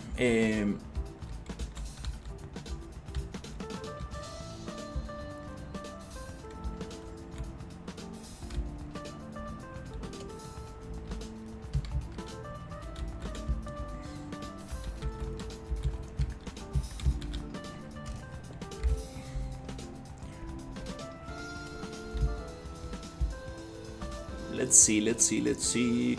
I want to start somewhere. let's start here, I think.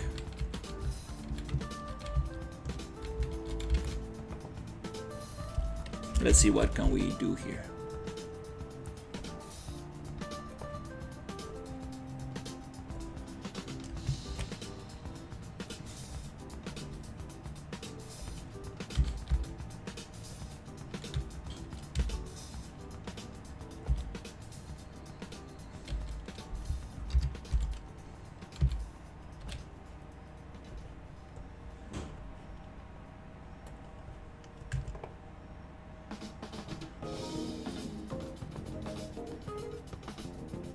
This style is so funny.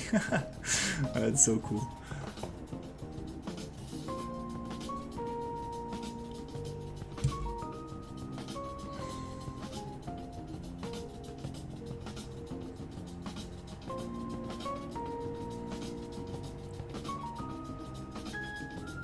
It's not challenging if there's a lot of checkpoints. Absolutely, I feel the same thing.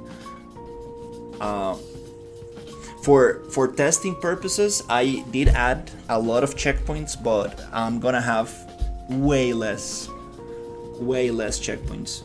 For example, for this map,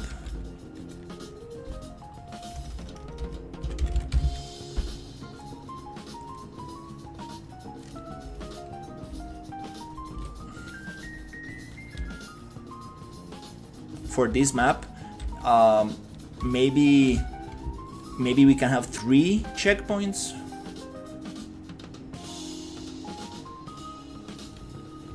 Maybe even 2 checkpoints. I think that might work.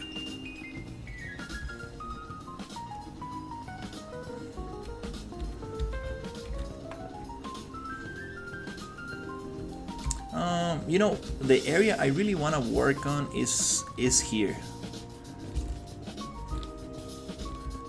Kind of want to make it slow here.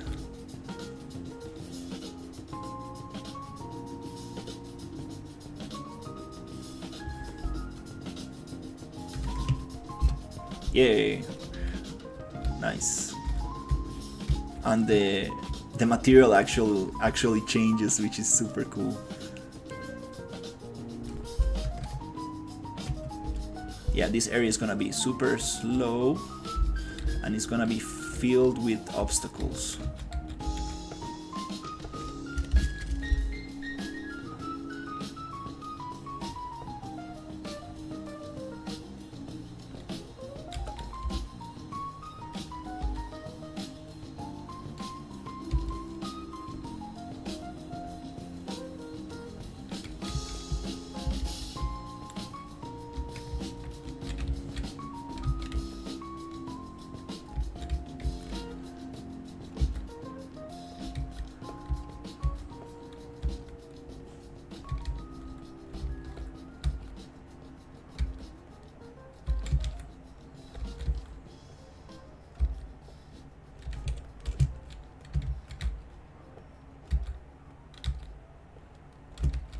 The other question, how am I going to notify the player that this huge rock is going to fall?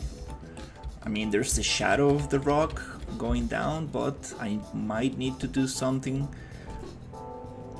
that shows little rocks falling, maybe. I think that could be very nice. Okay, so you're going fast, and then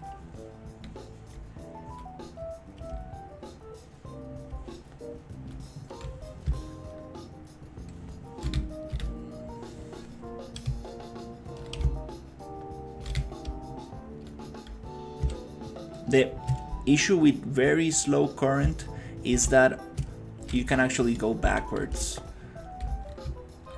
and that makes it very easy to deal with. So we need stronger current.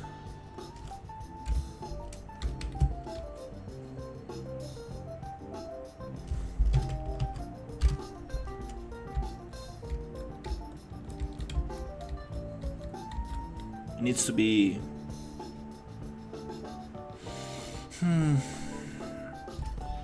half the speed.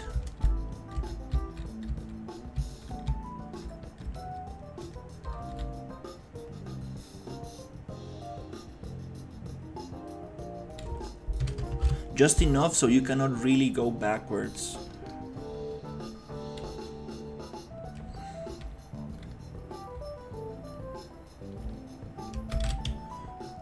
Let's see.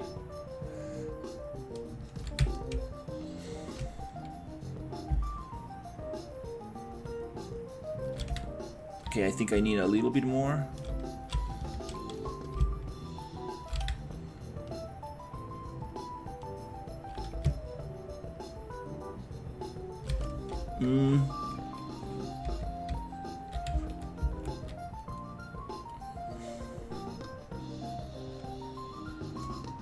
Okay, I guess 1000 is the magic number because it was not.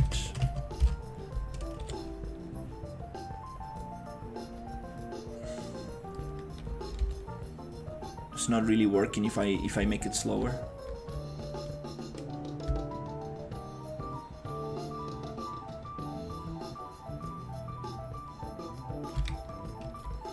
Can I still go back?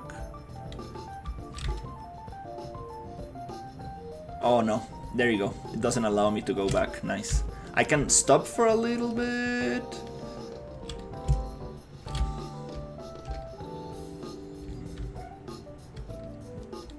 What am...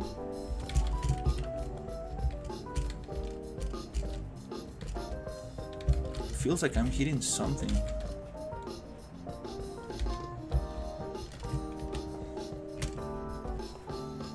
You could make it so that being on the land damages the boat every second.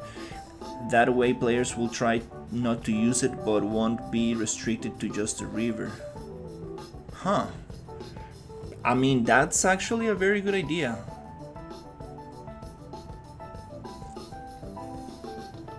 Set simulate physics.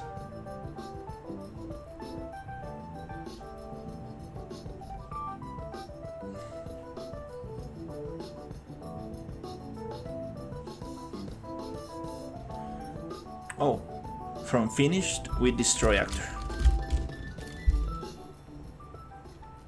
I think that was the collision that we needed there.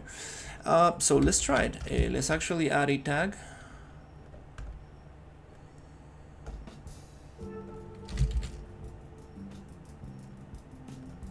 Rock.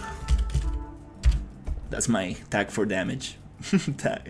Oh, the landscape can only use actor tag, I guess. No problem, we can add that.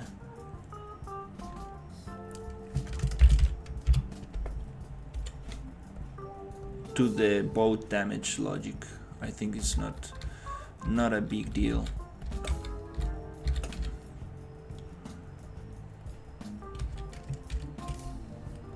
I think that makes a lot of sense actually, like not being able to go on land.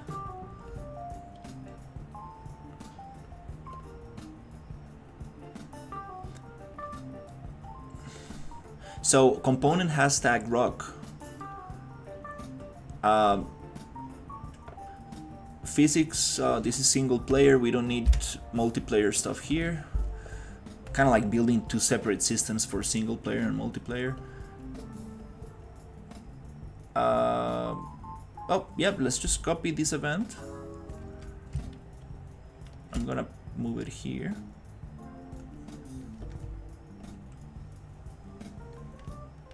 This pushes raft on crash. And I'm gonna just copy this, put it here. And a boat collision component.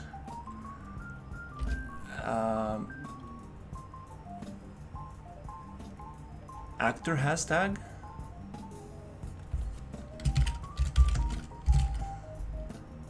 Rock. True.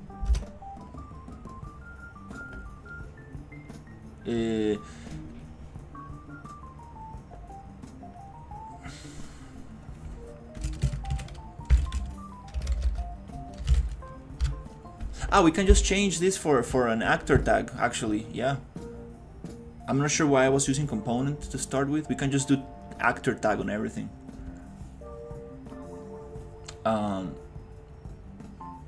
Yeah, I think that might just work even better.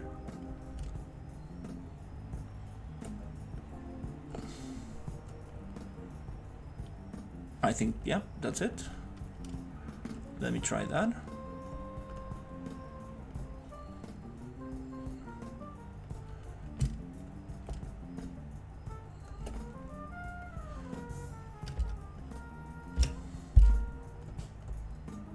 And I'm gonna push because I haven't pushed in a while.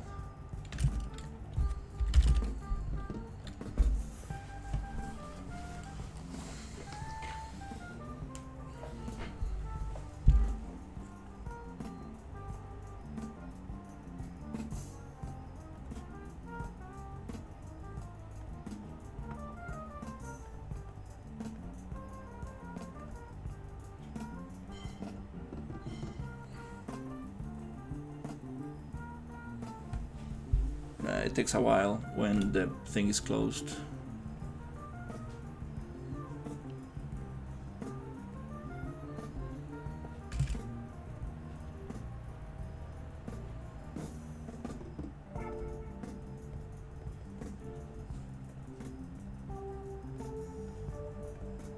Okay, cool. Now we're synchronized.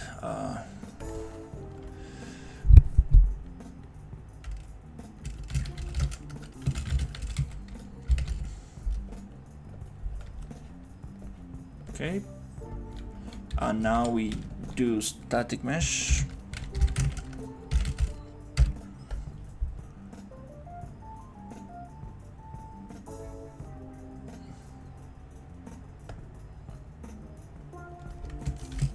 Rock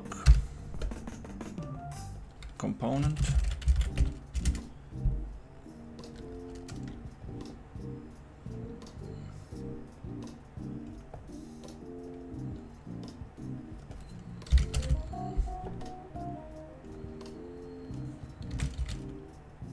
Okay.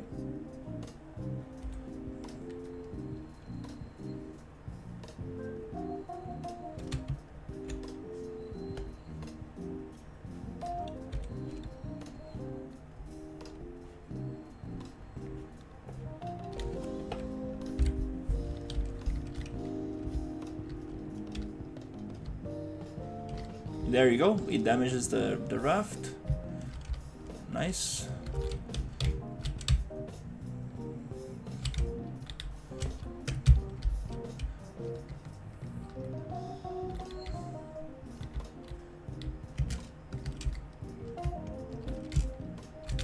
Okay, let me design this area a little bit nicer because that's alright, nice, that's cool. Actually, I was not sure what I was using component tag. Oh, I was doing something with a breakable rock or something in a very old version of the project, and I think it was only working with component tag, but I think this works fine. So let's get rid of let's just use actor tag.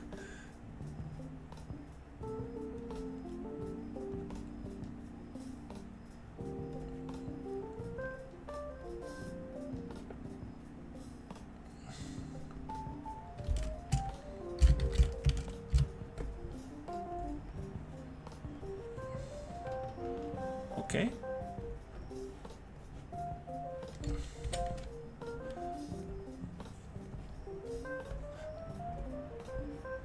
Let's commit changes to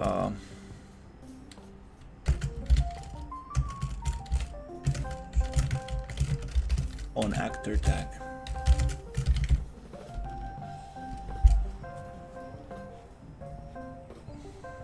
Cool, nice. That's cool.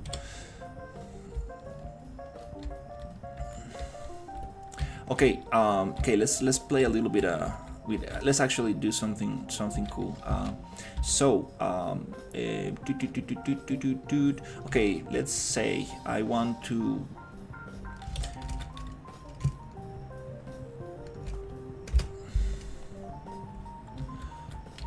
have a bunch of traps like this.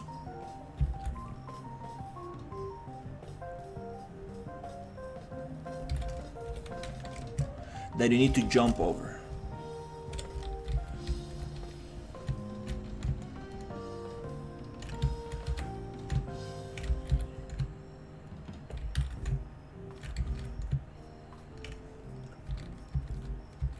I appreciate it. Thank you so much. We are back with a smaller, more doable project, and I want to add a little ramp. For now, we could use this one. I need to indicate to the player somehow that this is not going to damage the player. I need to think about some kind of indicator.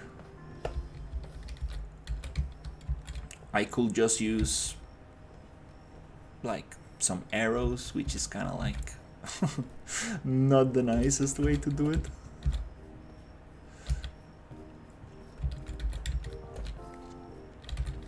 But it will be nice to. Okay, something like this. So you need to jump over it.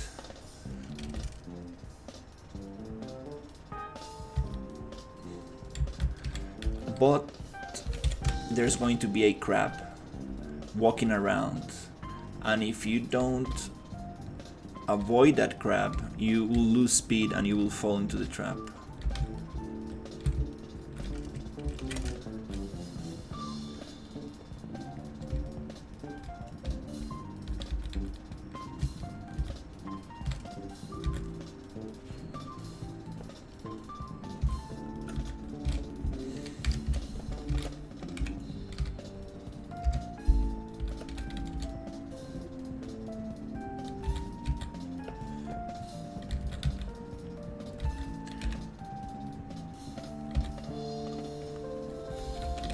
This kind of like floating crab doesn't make any sense for a crab to walk on water.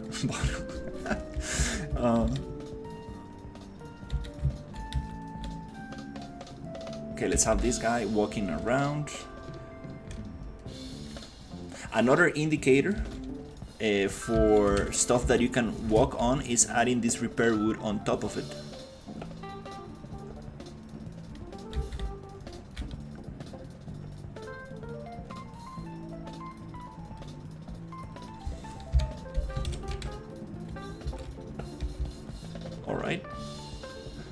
Then I just need to check if the logic of this crab is the new logic or not.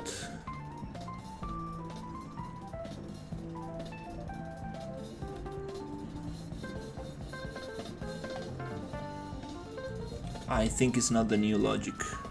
I need to update the logic because I modified the creature logic for the crocodile. Bioengineered water is keeping crabs. I know some spiders can walk on water.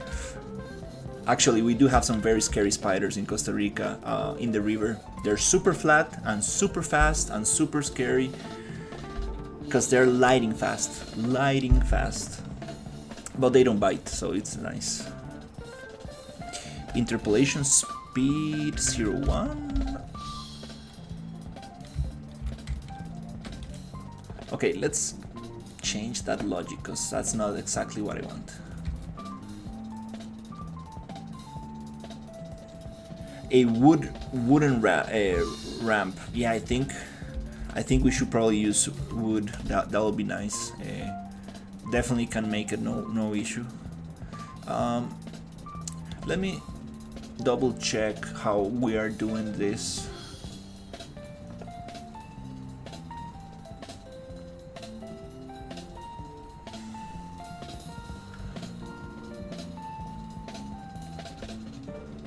Okay, yeah, this is the move logic, okay? And I simplified that to this.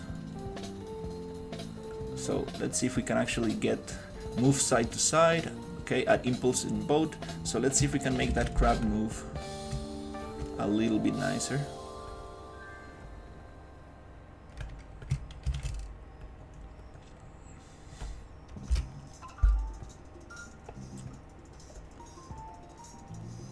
Oh, okay.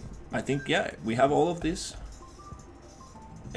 Site length. That's the only variable we need to create. Not promote, just create. And that length is going to be 1000.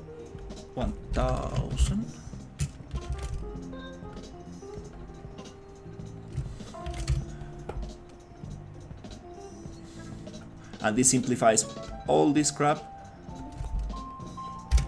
for something nicer. That actually I'm able to move properly, because this was kind of like it was what's the word? It used to work on world position, not on relative position. Add a line of logs to repair the boat leading to the ramp, or add lines of logs at mid-air when jumping. Oh, I like that. I like that a lot. Hey, nice! Now it's actually moving. This took me a while to figure out. Even though it's just moving an actor left to right, it took me a while. So this goes. We're gonna attach the ripples, just an indication for the actual sphere. Okay, and let's do a little ramp. So it could be a stone as well, a mossy stone, something like that. But let's try to do a ramp. For that, I might use this wood that I have here.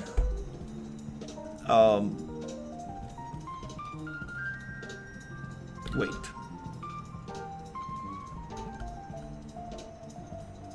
Yep, where's my wood? Oh. It's not called wood. Okay, oops.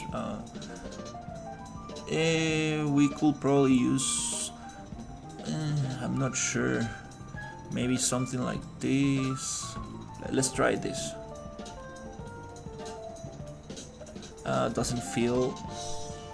I mean, we could probably modify it. So.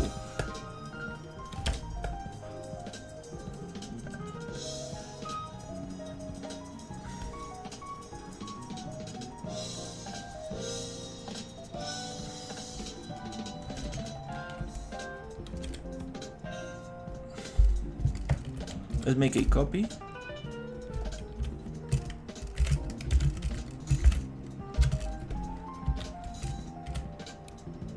Make sure that we are actually not modifying the original.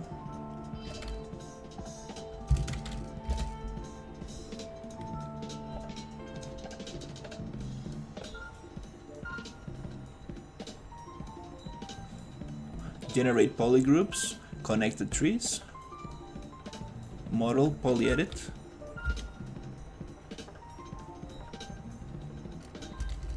Faces, and we get rid of that one and that one.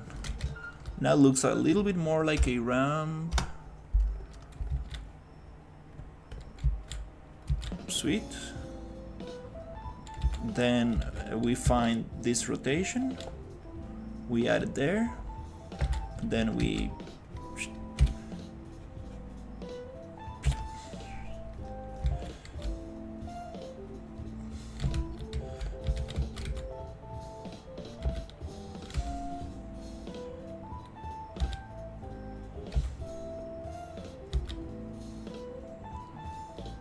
and then we can set this super nicely. So let's encourage the player to actually go through the ramp by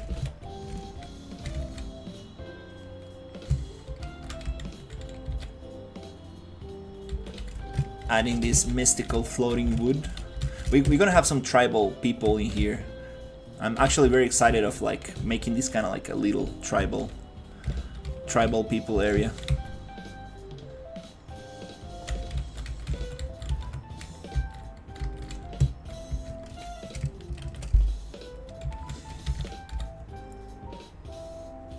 And for the collision, we do want to have a super simple collision, which is gonna be remove box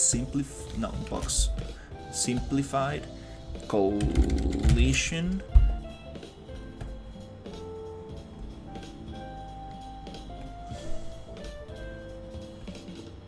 There you go, just a simple box, so we can actually slide. Nice.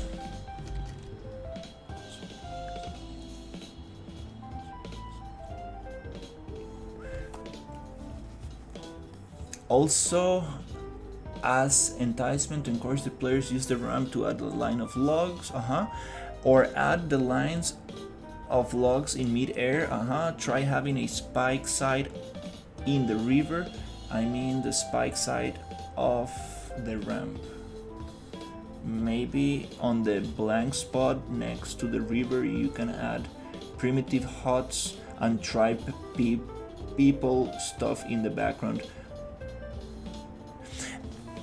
Oh, you mean not having spikes on this side? Yeah, I see what you're saying. Yeah, I would love to do that. Absolutely, we're gonna make this look absolutely beautiful. Like, I have this bunch of assets that I would love to use. We're gonna have huts and we're gonna have the whole thing. Obviously not that big, and like, but I also have this tribal character that I need to remake into a low poly version, and I'm gonna have them like screaming and like throwing stuff, and that'll be super fun. Where is this thing? So this thing right here, this is the one that oh, these are my original characters. Oh, and the game was actually going to be super high poly.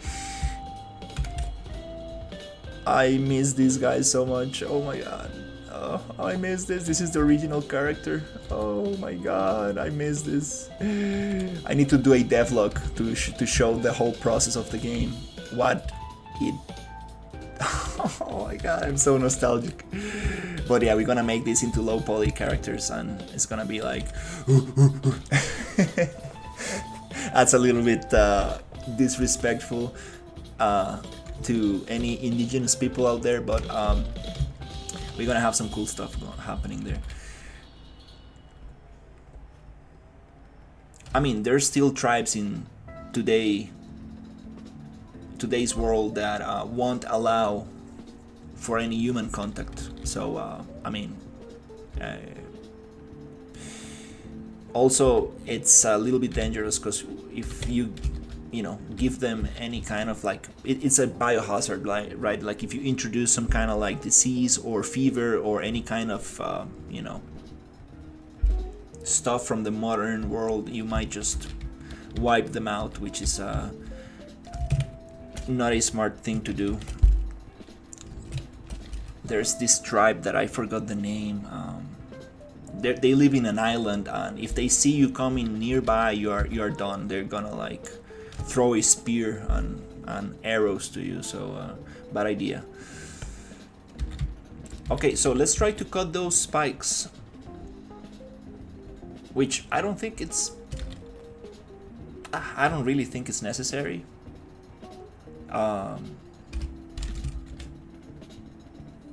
Yeah, I think it's fine. We can probably cut them with a boolean, but since we are in this kind of like tribal environment, I think it makes sense. And the spikes are down, so it makes sense not to. Oh crap, oh. Alright, we have a cooler. Let's see if this works. No! The crab got me. Oh my god, yeah, this crab. Oh. Let's actually do it like here. And let's place it maybe here.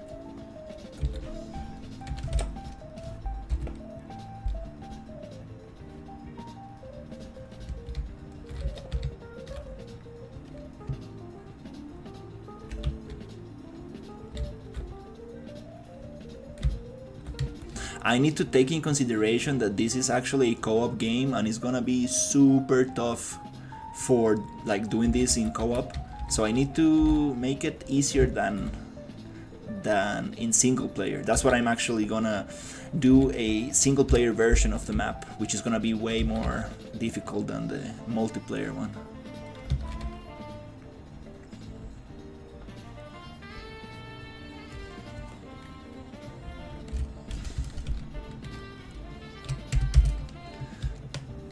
Choom! That's nice. Damn it. Oh, that's fun. I like that. Yeah, this crab is just going to really mess things up. Let's try that without the speed boost. And actually, let's just have fun. I mean, this is what level design is all about. When you have enough mechanics to actually play with, this is what makes level design fun. Finally actually making the game, having enough to play with.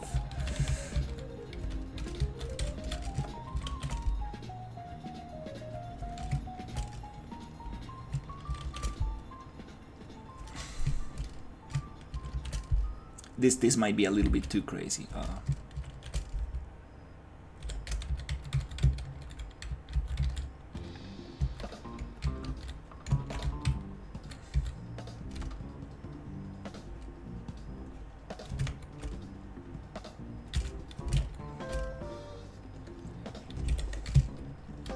So, are these spikes actually going to go up?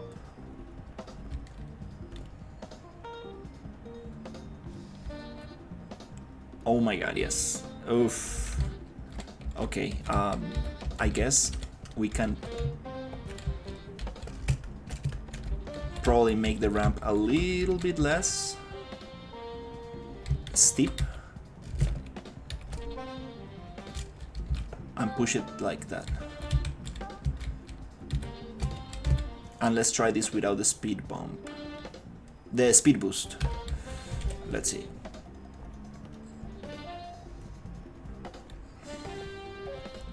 So we are here. Two. Okay, that's kind of cool. I could add traps in here. Huh.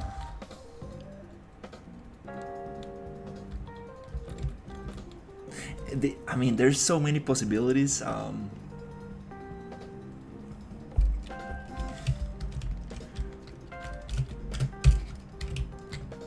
Boom! Doesn't allow you to go through with the speed. So, let me think of something different. What if we actually push them to the sides?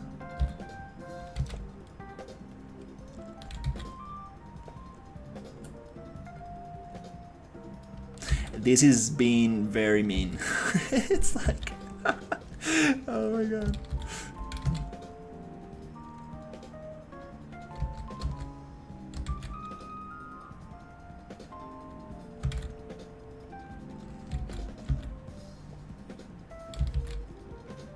That's what the game is about. I need to find that balance between like being too that difficulty level, like what will make it fun enough, but I mean difficult enough but not frustrating.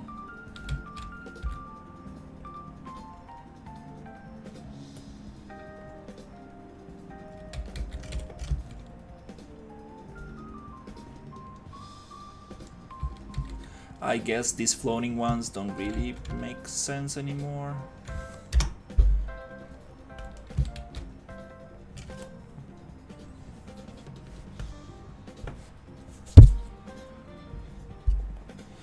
The natives have invented free floating spikes before the rest of the world.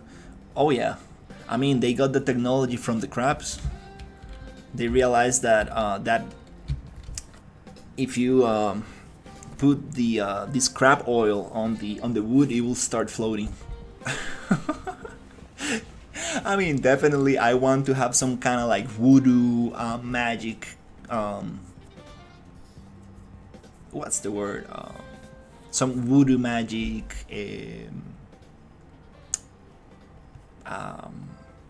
I don't know how to say this. But I do think of like maybe this tribe has some kind of magic. Okay, that's not so cool.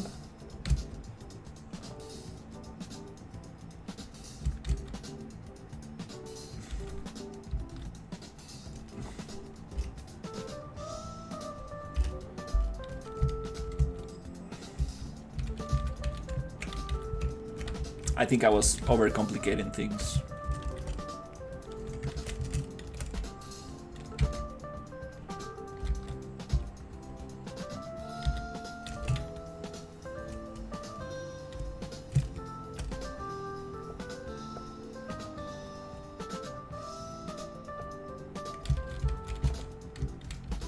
That's kind of cool.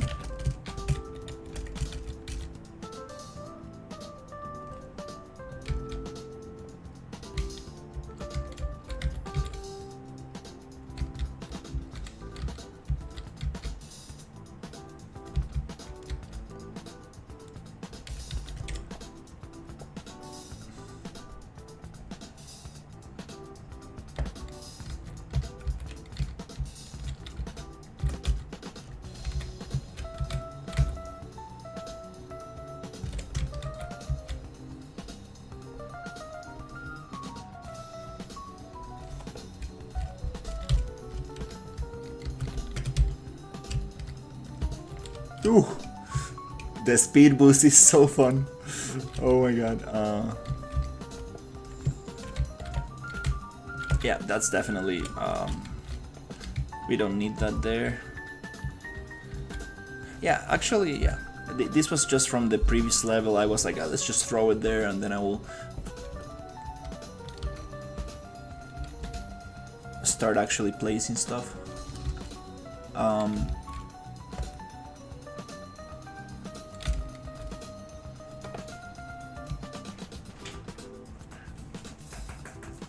What happens if you actually fall down? I think my dog wants to go out. 1 second.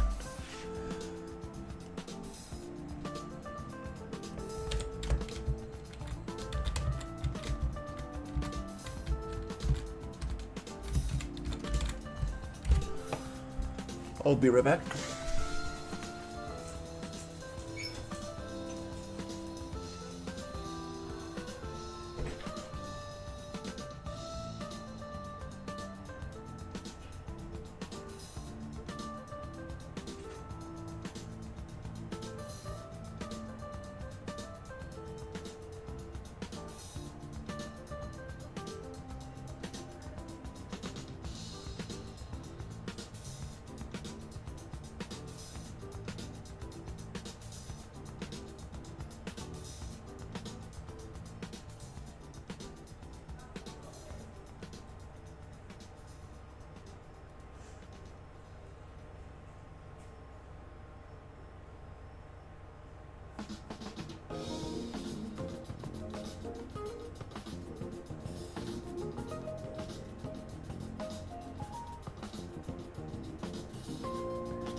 All right, so I'm liking this.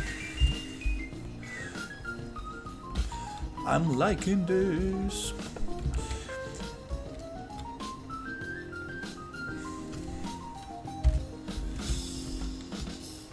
Okay, what happens if we don't make it into the ramp? Okay, we get hit there. Oh, now the landscape also hits you. Oh crap. It makes a lot of sense, actually. I haven't thought of it. That's a great idea. There's no reason for people to go into the landscape.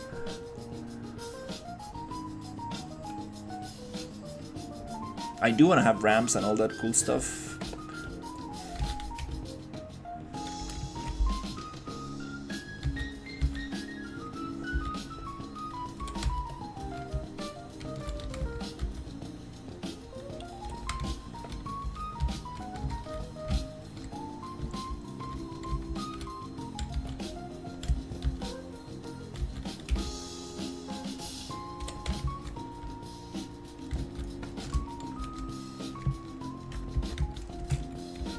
Okay.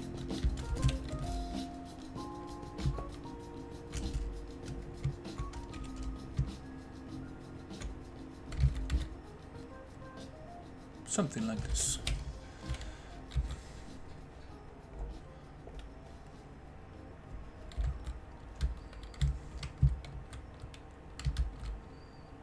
Oh, I know what can we do. I mean, this will be kind of cool.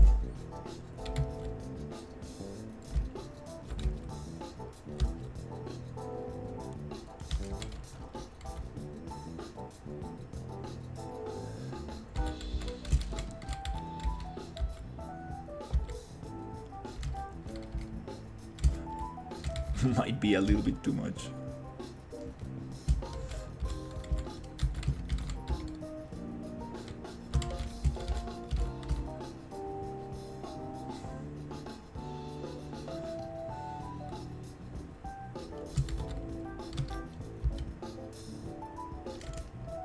It doesn't matter. I will just testing, and then we can actually make it look nice.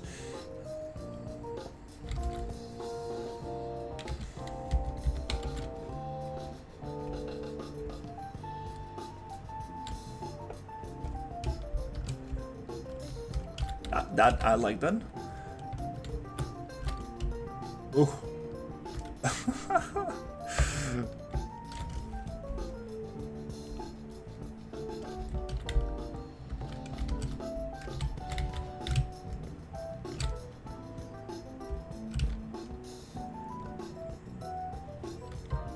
Oh, whoa, I've never seen that before.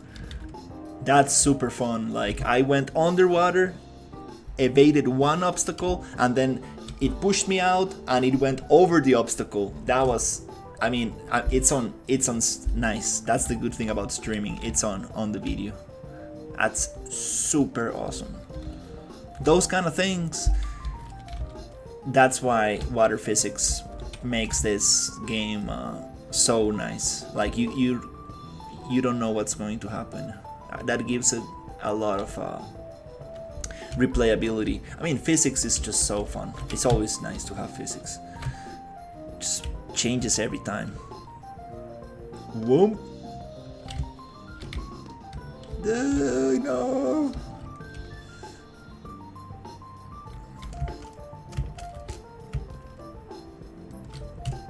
And another thing I really love about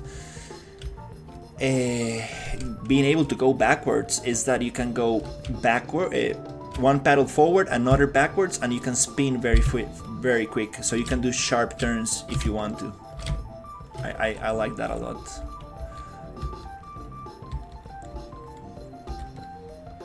Okay, well, I'm actually liking this thing here.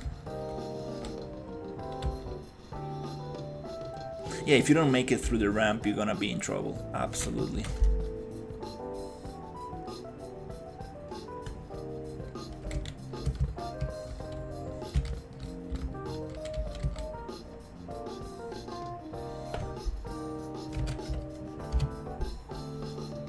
What?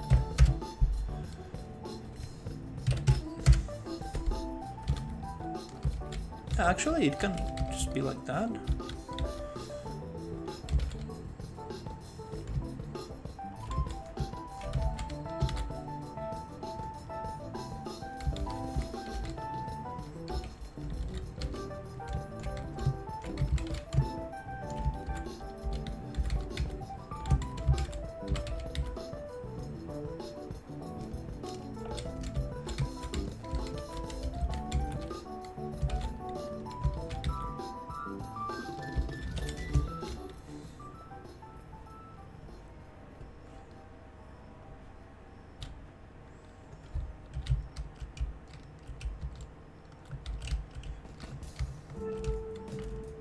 Oh, you definitely need a speed boost. I think those coolers need to be they need to move very slow, because it's gonna be I might not make the move. If I do damping, yeah, let's make the move slow. A little bit more of angular damping so they don't rotate. I mean, the angular damping, I think it was fine.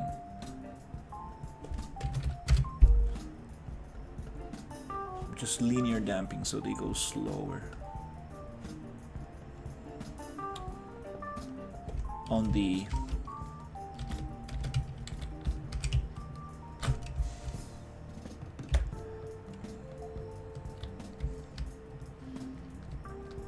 that's so cool, like just bump, like kind of like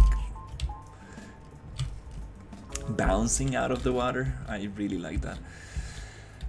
Okay, cool. Wow, that was one single obstacle.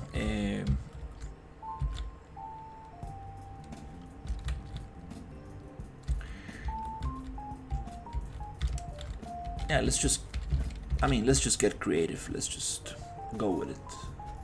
Another thing that I was that actually Caesar recommended is to add crocodiles, but going into another direction. So let me see, how can we do this?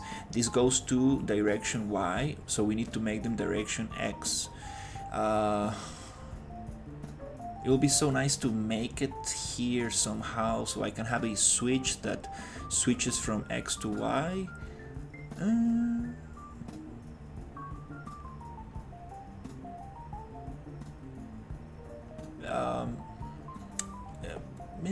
Let me think about this. So,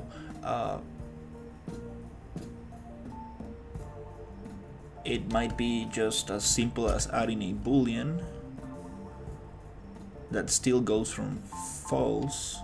If this condition is true, we're gonna go X. If that condition is false, we go Y. I mean, false goes X, goes to X, and then this fits into X. Okay, I think that might work. So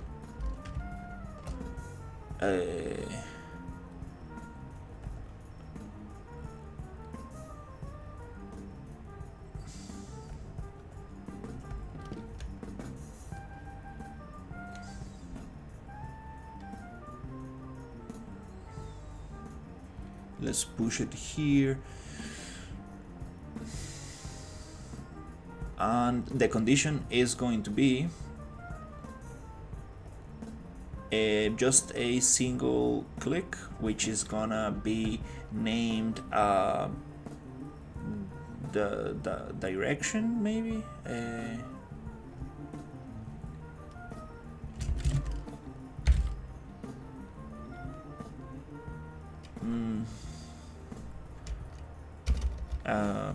Yeah, something like XY direction.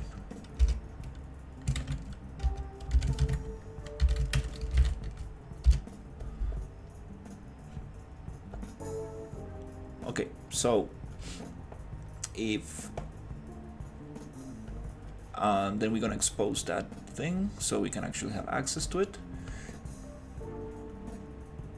And I think that, yep, I think that should work.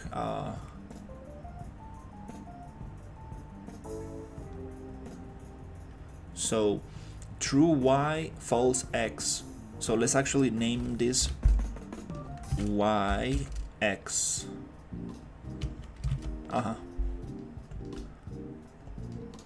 So Y true, X negative, X false. This is true by default. Okay, so it's Y by default, which means side to side. X means front back. So okay, let's actually test it. I love this crocodile model, so nice. Absolutely giving it some shades. All right, so there you go, X, Y direction. So it needs to move side to side, but if we uncheck this thing and make it negative, now it should move front and back. Hey, it works. It's like the most basic thing in the world, but it's so nice. I love it. I like it. And you know what? I'm just gonna have some fun, you know, like might as well just have some fun and do something like, let's just add this here and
I'm just blocking out the shape. Obviously this is not going to be final geometry,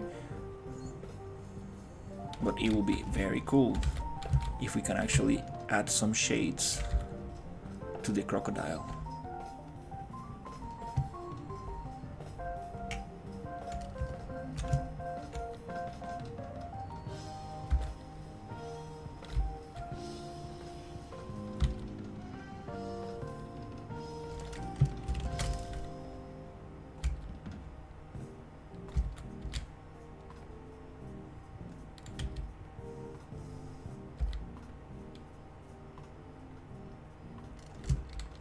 So if the crocodile goes back and forward, it will have shades on. Just a nice little touch to differentiate.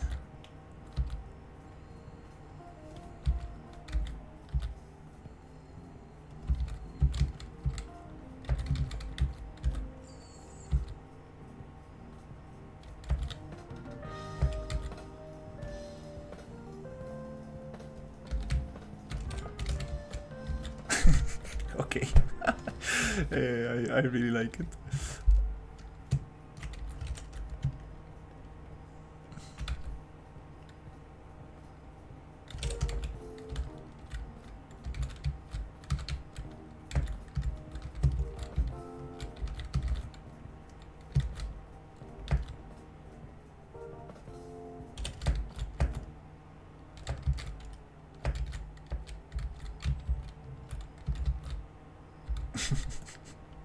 All right, let's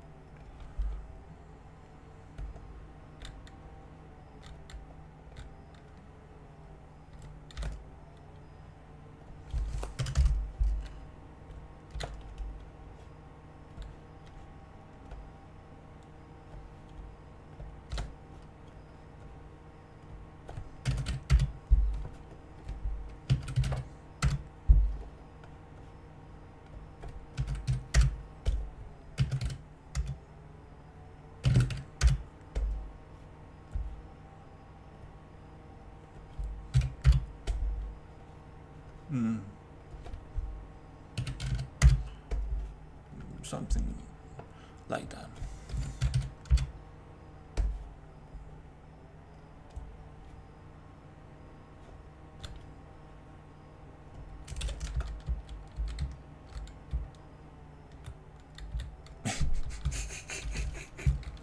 Okay, that's cool. So what we're gonna do is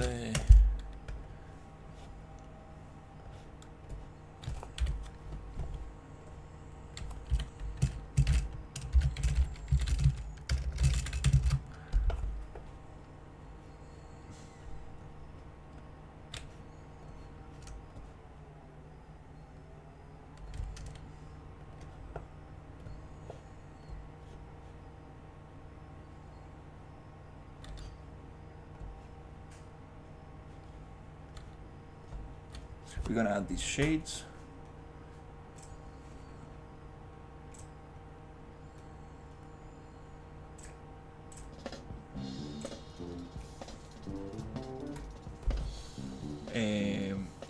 To the crocodile.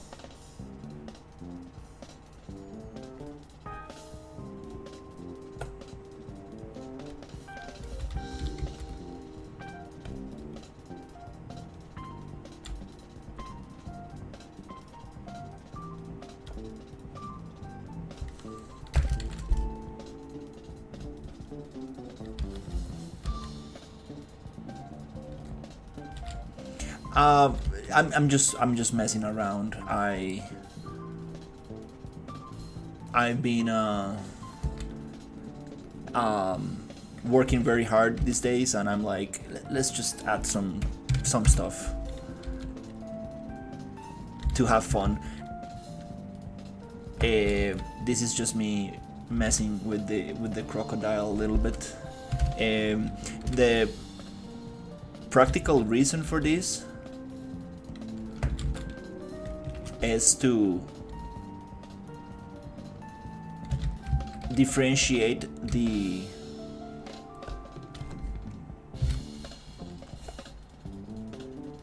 crocodile that goes side to side to forward backwards.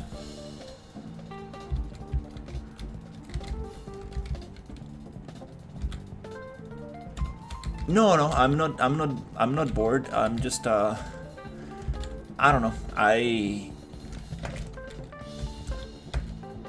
Not sure where I saw it, but I remember. Oh, I know where I saw it.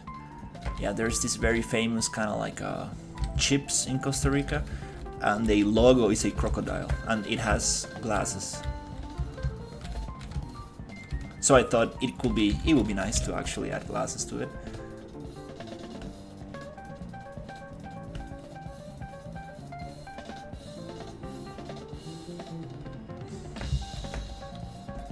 But these glasses are only going to be visible if the crocodile is going forwards and backwards. So if it goes side to side, visibility is off. But if it goes forward and backwards, visibility is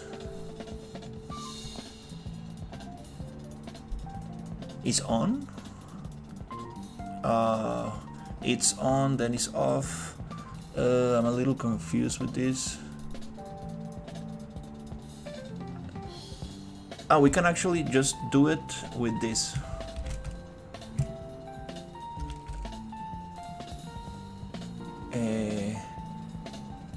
I'm always confused with this thing. Which one is which, but anyways, there's only two options. So let's see what happens.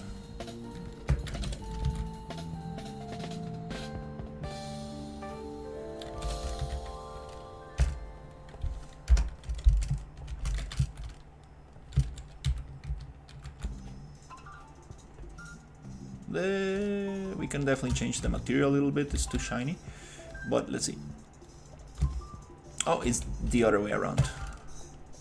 So that means that if they need to be off by default, so visibility off.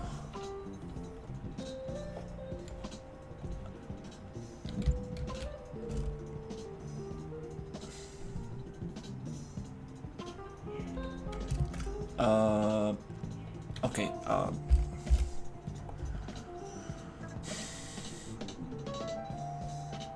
Visibility on.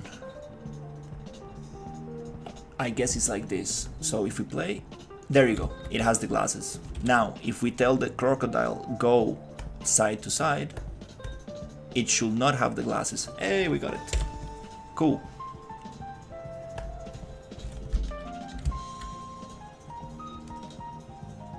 Gator got drip. Oh yeah, I was like, it will be fun to add some glasses to the gator, but only if it's going forward and backward.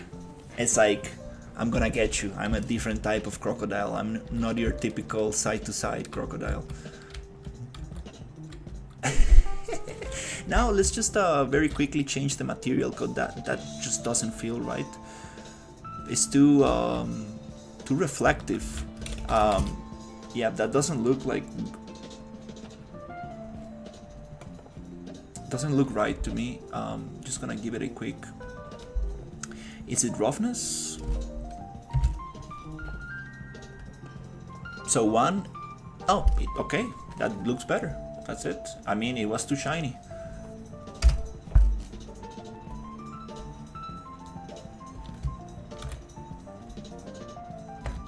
Oh yeah, now we're talking.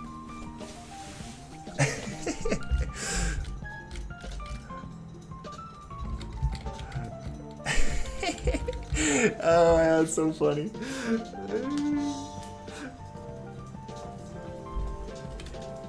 It's like, I'm gonna get you.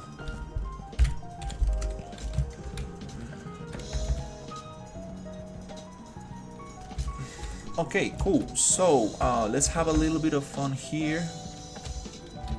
I still think that the volume, the sphere that the attack radius, I think is too big. I still think that it might be too much.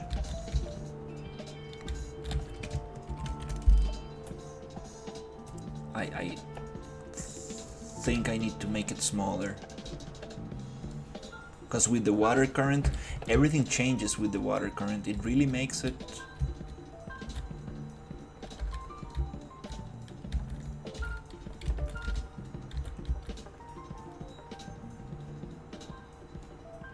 really makes it way more difficult. The whole level design changes a lot.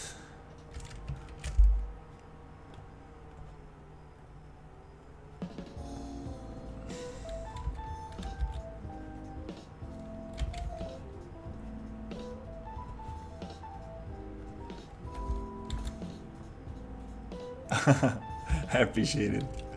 Yeah, I just know. I don't know. I thought like maybe we can make it.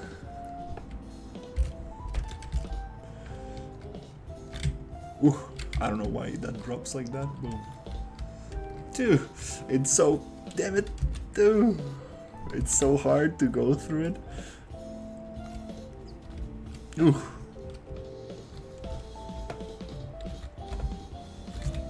Things need to be way more spaced, way more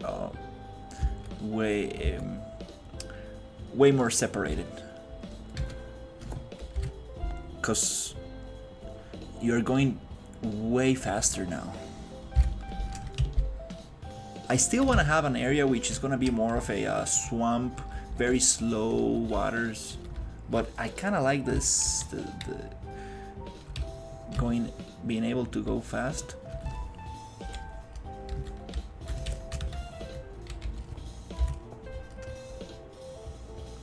I feel like there might go too slow.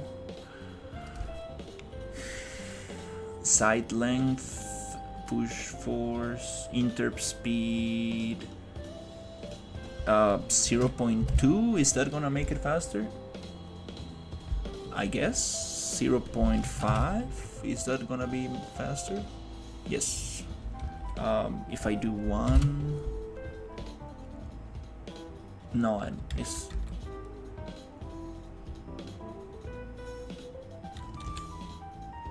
I think I still need to figure out the speed.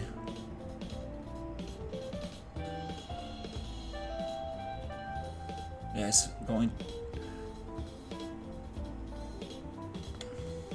it's going at the same speed all the time.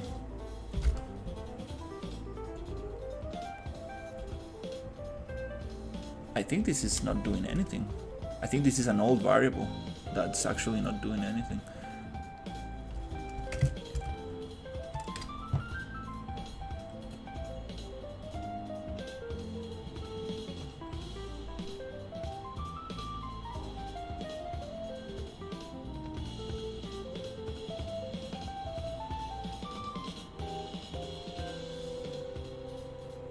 Ah, this is the time. Ah, this is how you change it. Can I make that into a variable and somehow change it? New time.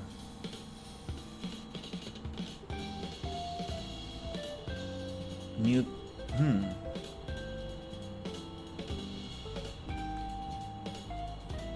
I guess if I want to make them faster,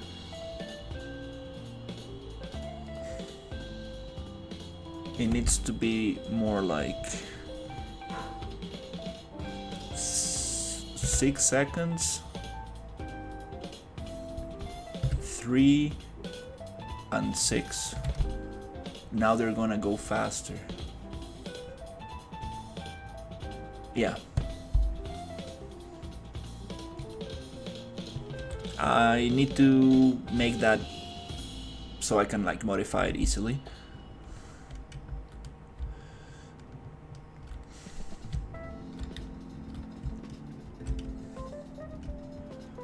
Oh, it actually feels kind of nice, that speed. Oh.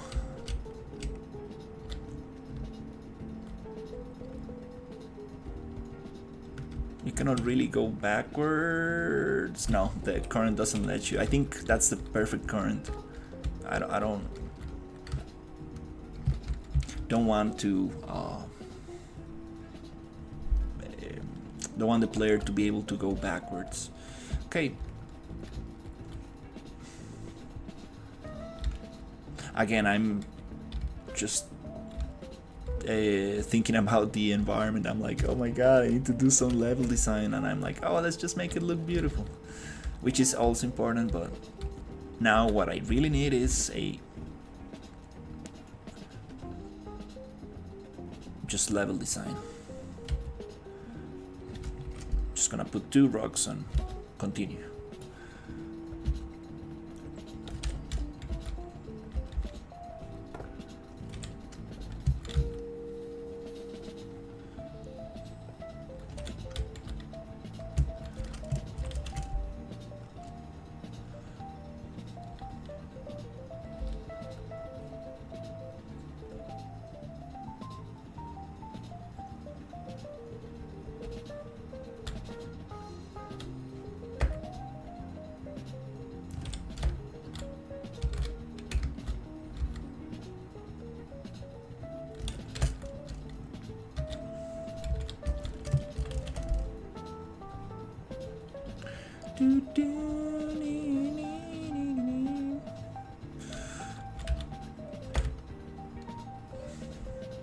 This sounds like elevator music, kinda funny.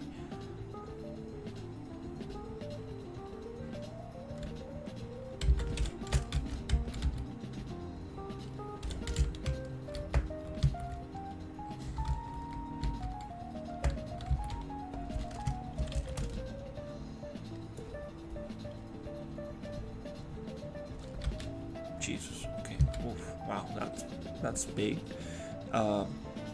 I need something more like, yes, that one.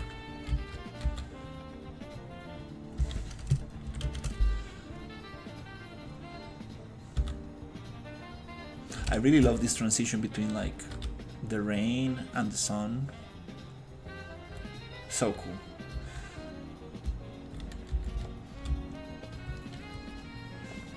I can already imagine people competing for speedrun times and finding shortcuts on these levels. I appreciate it. I do want to add different routes. Like right now, it just breaks into two river veins, right? But what if?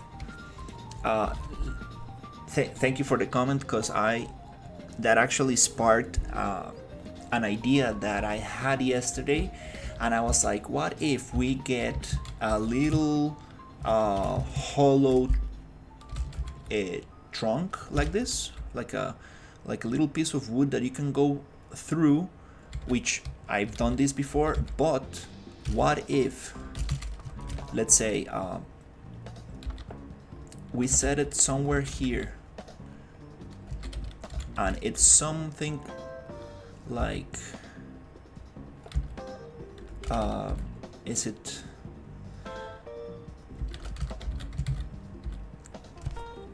I'm thinking something like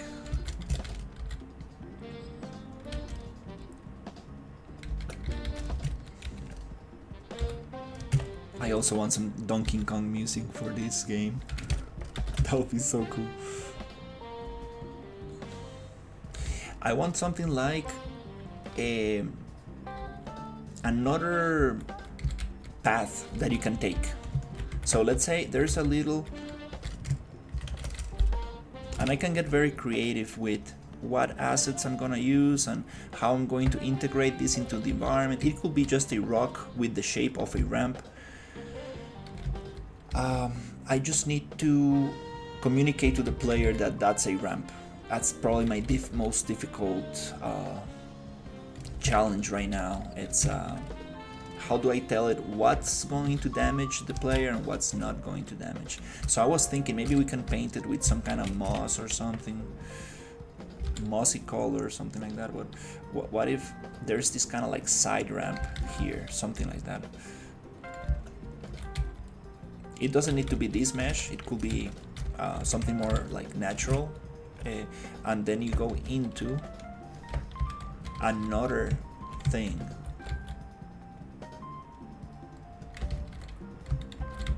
which is kind of like hanging from vines or some stuff like that.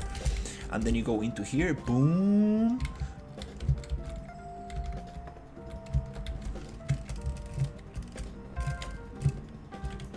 and this thing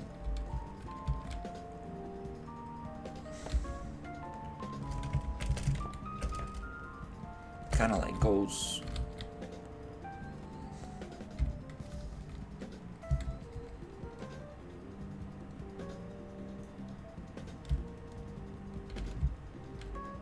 maybe it can go through the mountain, maybe it could go like somewhere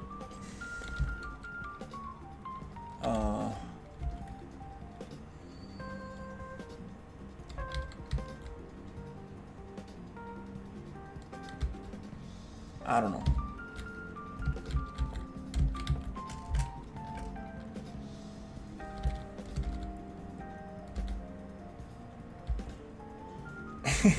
$8,000, wow, that's a lot of money. Fears of Phantom.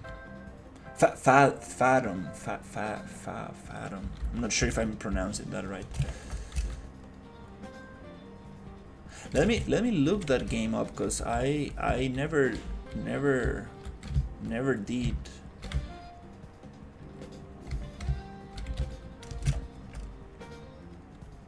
But yeah, guys, I will really appreciate it if you can give me a wish list. Obviously, if you like what you're seeing and if you would like to play test it,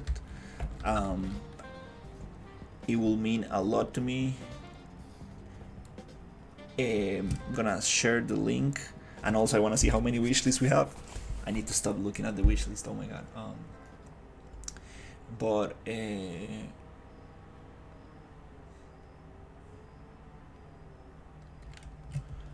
gonna send it on the stream. horror psychological game. That's awesome. But is it multiplayer?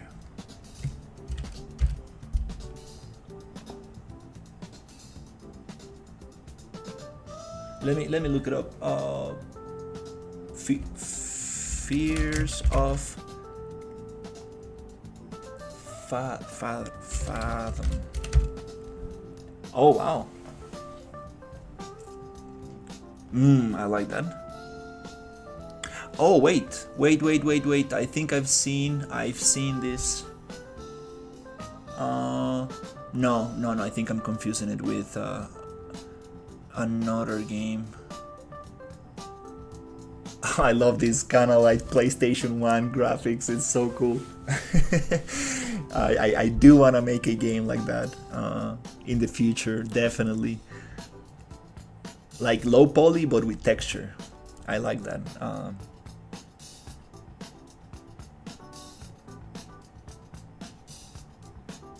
Jesus, like some kind of cult. Oh my god, it's like a... Oh, that's something else. Okay.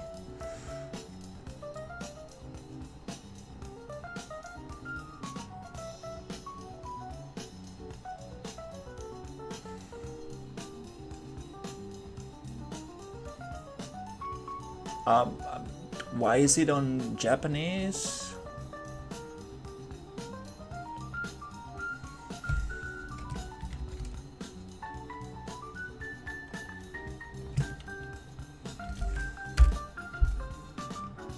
It's around $10. Very positive. Oof, wow. Okay. Let me add it to my wish list.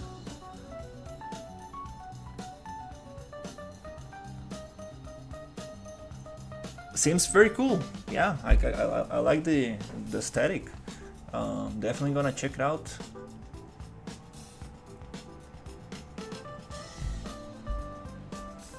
Oh shit, I closed the project. Oops. I think it's saved.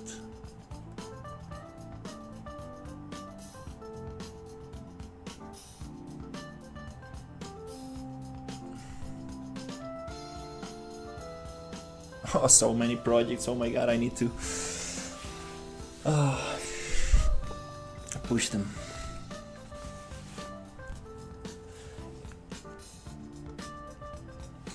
The Fears of Fathom Ironclad Lookout is fun to play. It has 5 episodes. Every episode is different game. I can explain more. Huh.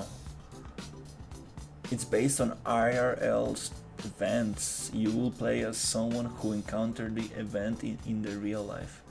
Oh wow. That sounds very cool.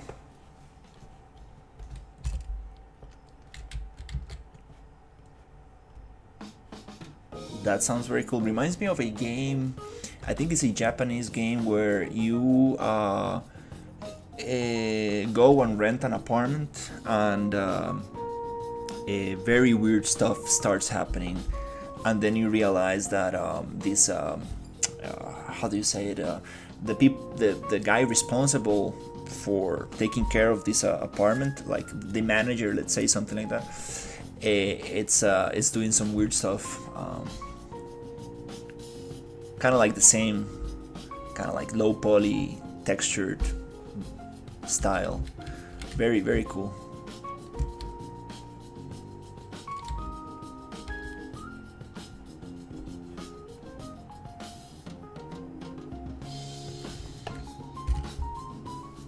Oh, what the hell? Oops. Oh, okay, I should not spawn on a branch. Okay.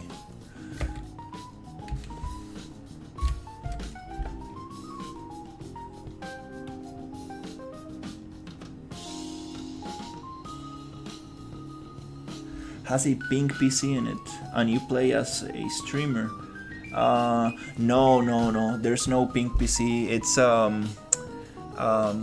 It's like a little apartment on a second floor, and there's like a balcony, and there's this guy who comes. He's like the manager of the apartment, and then you see him like pulling these trash bags in the rain, and like very, very sketchy, and then you realize there's something weird happening in the apartment. What if the log you ram into swings and maybe it will propel you over blockade, opening up a path into the second river channel and a new part of the course? What if the log you ram into swings and maybe it propel you over a blockade? Oh wow, I do like that. I do like that a lot.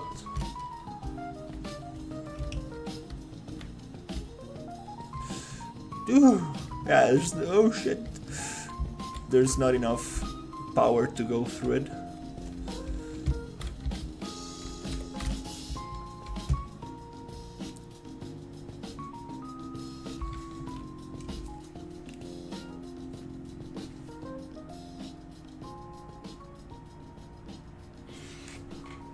We can have logs that swing into each other and you can move through them.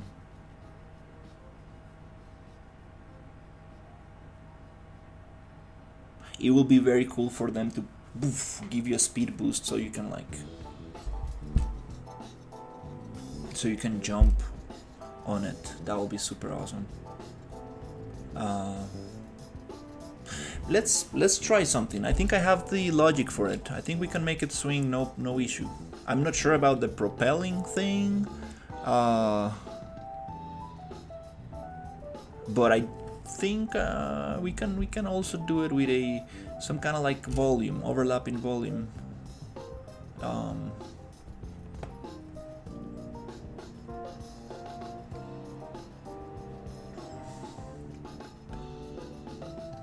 Oh, 940. Oh my god, getting close to 1000 wishlist. Let's go.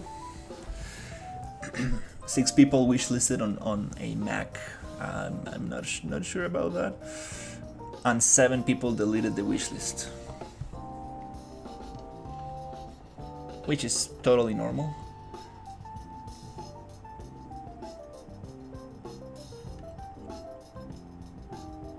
Most people come from Japan. That's so crazy. Oh, Ukraine, 23. Whoa, nice. We got 23 people from Ukraine.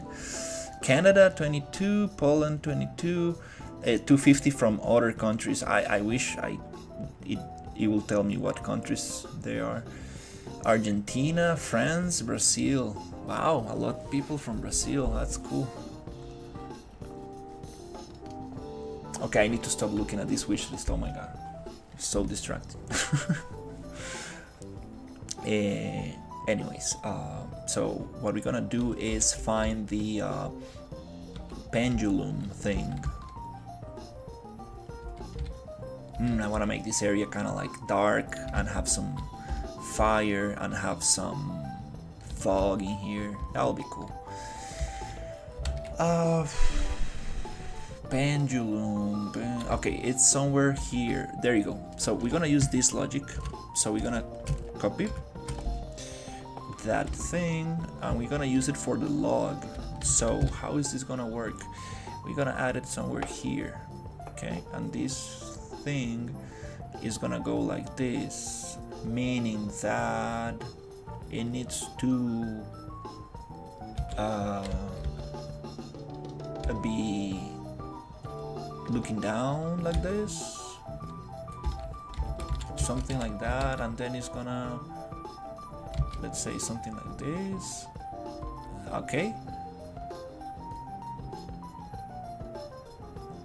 I'm not sure if this is gonna work, but I do have some logic that will stabilize the thing. Let me see if we can do it like that. What if I come here and I'm just gonna add this thing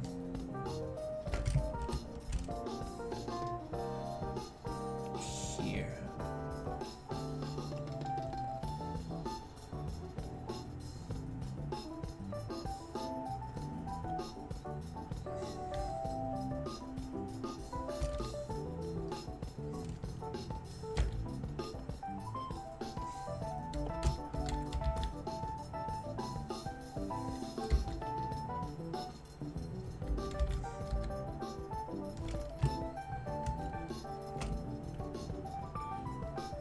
and then I need to apply instance changes to blueprint, and then I want to get this and take the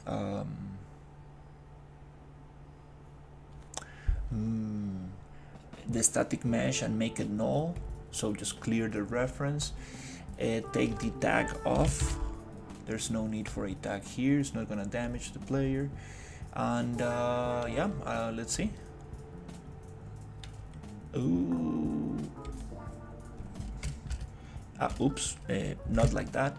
I cannot clear the mesh because we need something to move this. So unless we change that mesh, and we need to parent the thing here and then move it. Okay, cool. Now we have a swinging log. Okay, cool. That's kind of cool. Can we actually clear the reference? It's still called cylinder and there's nothing broken, and I guess just needs to be parented. Okay, so we have that. So what if we make it swing a little bit less? So where is it? So rotation X, this goes 90 degrees. Let's make it 45.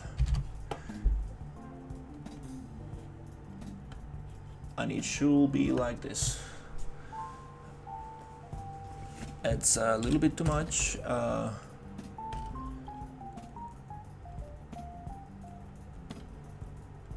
I guess 15 degrees. And this needs to be also 15, so it doesn't so it actually loops around. Okay, so here, okay, I think that's way better. Still, wait,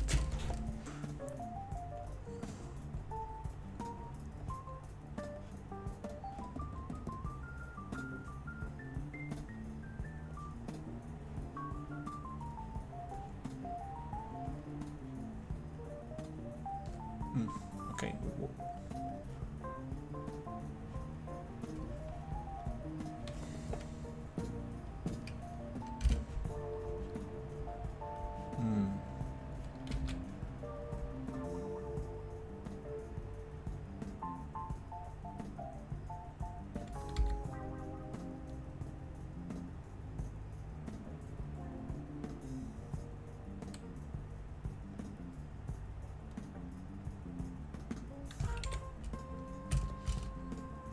Is it based on the location? Okay.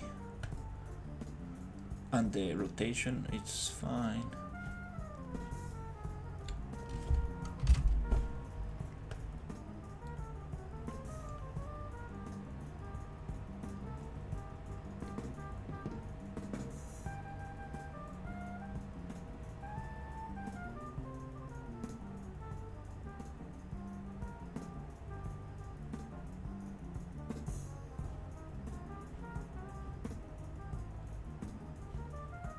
This logic was to destroy the actor. We don't need that anymore.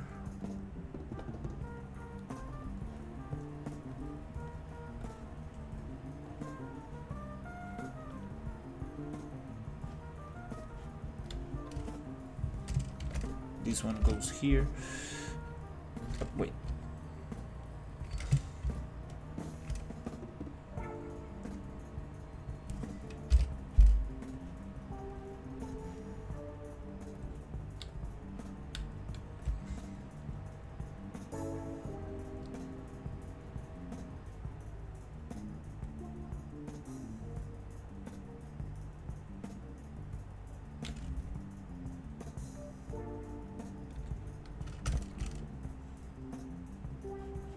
Okay,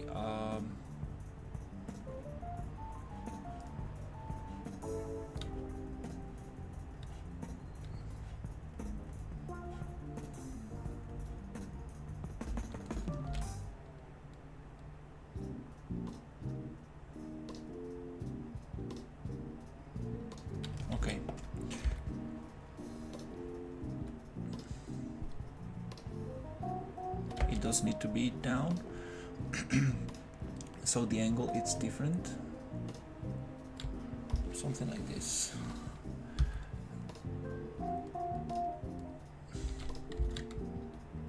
Is there an angle to this? Oh, there is.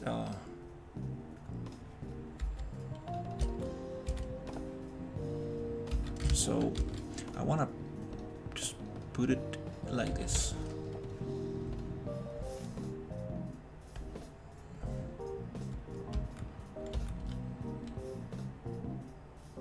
Why is it going so...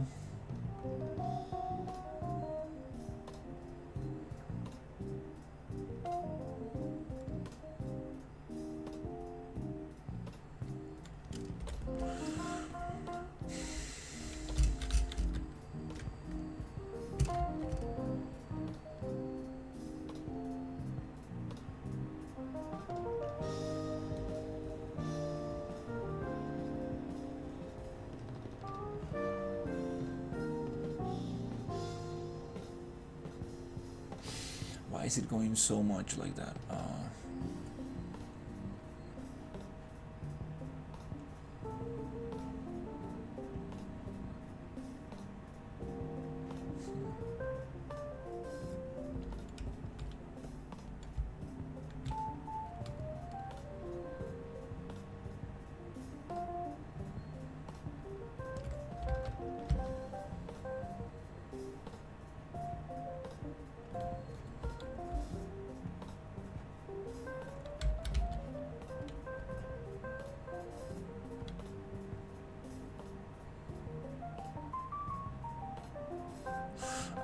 Okay, the further away it goes from the center, the more... Okay.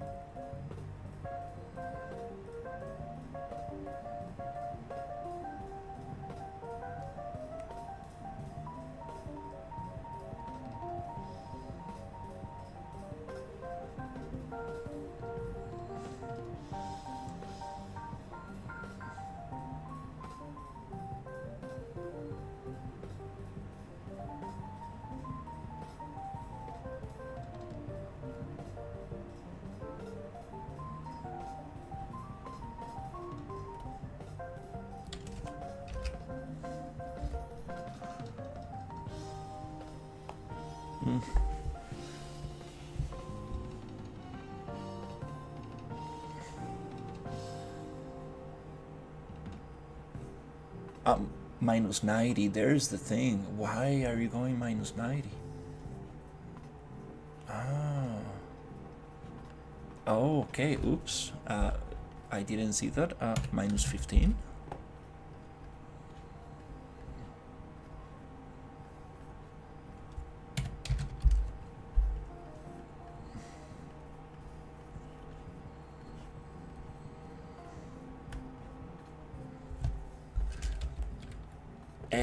Okay. Whoops, I didn't see that keyframe. Oops. Now it feels right. Yes. Yes. Again, like, super funny, like, super simple stuff, but I'm proud.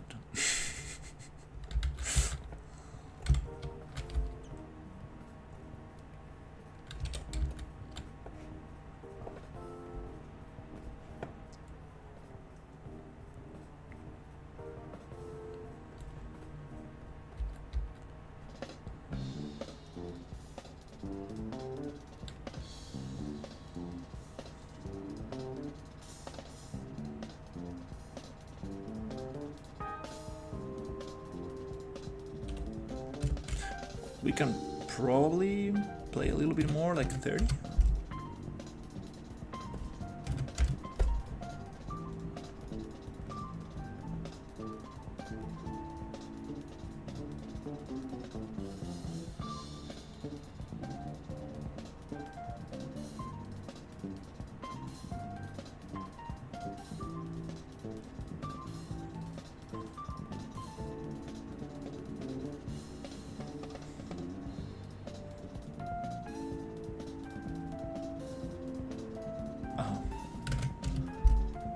Minus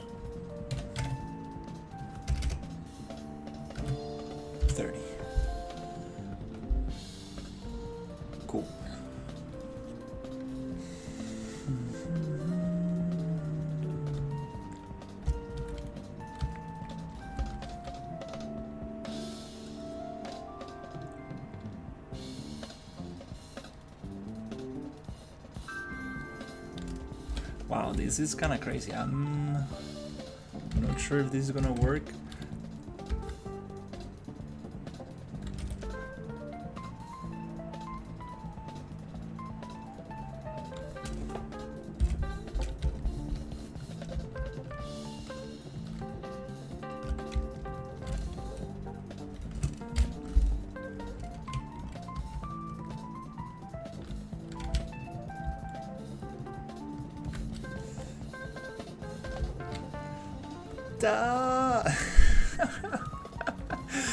Oh my god.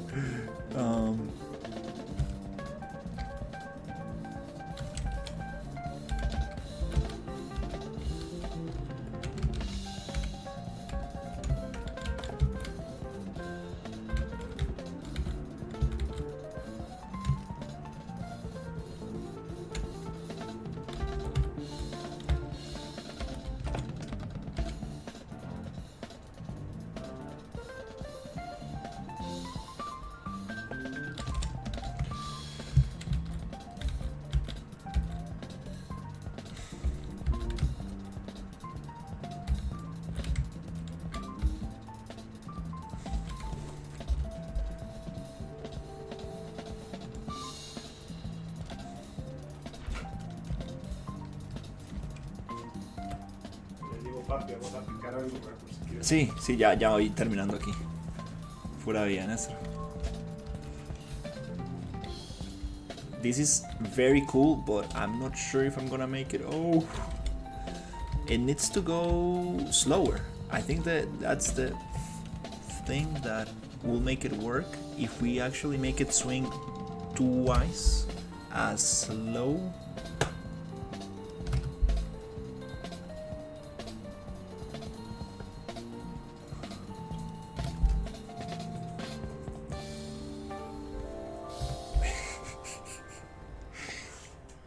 My doggy.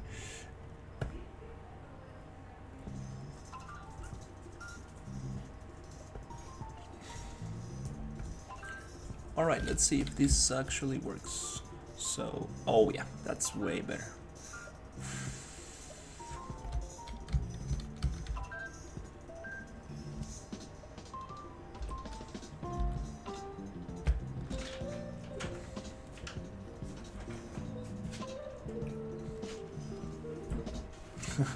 de Alemania.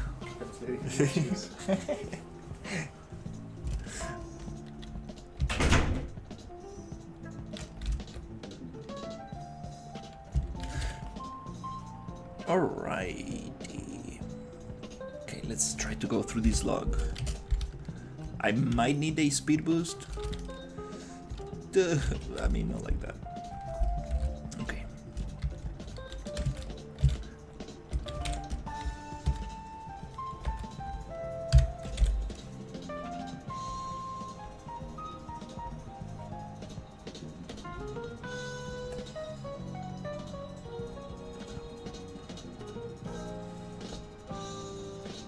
Oh, what?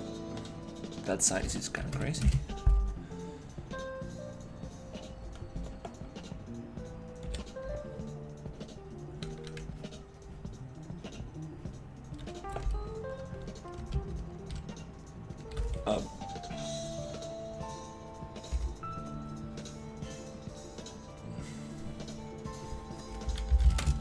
Speed.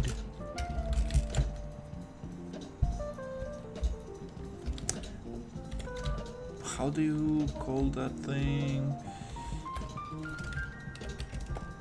Oh, BP cooler, okay.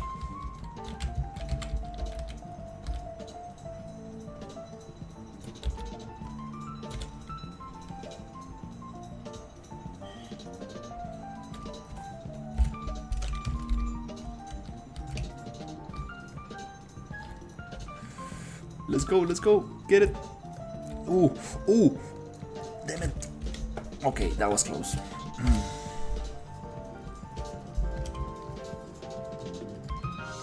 Okay. Without speed boost. Ooh. Alright, that's awesome. Then speed boost. Boom. Okay, I like that. Oh, it's cool. I like that stuff. How can we make it more slippery? I need less friction. Is it a physical material that I need?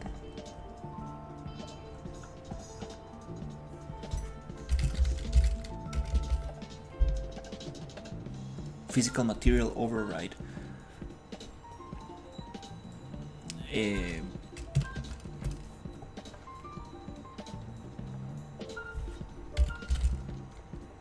Physical material mask, asset material, physical material. I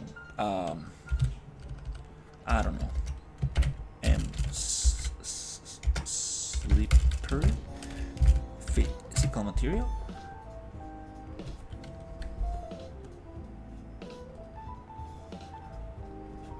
Can we actually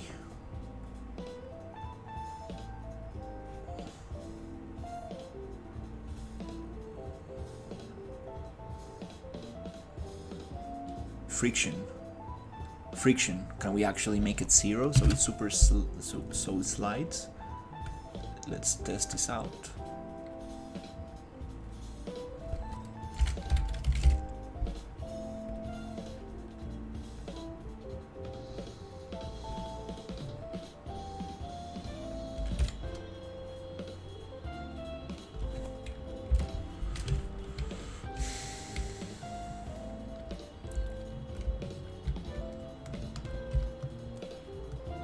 Oh wow, I think it does. I think it does slide. Huh. I mean, hopefully.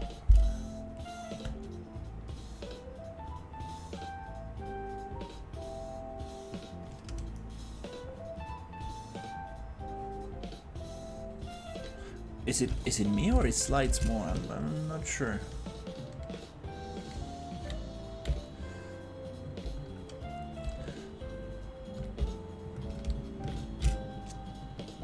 Oh.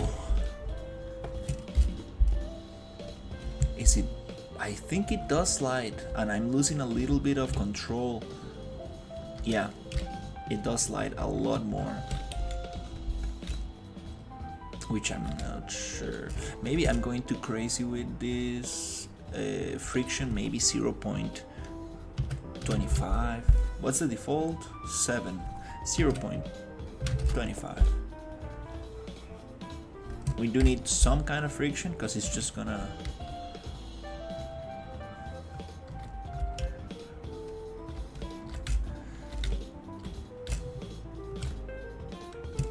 Okay.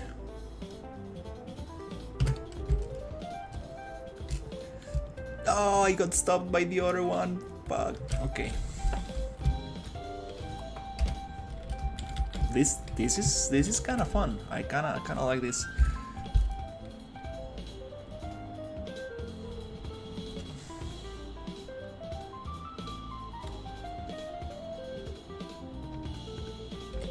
Or what if we flip it?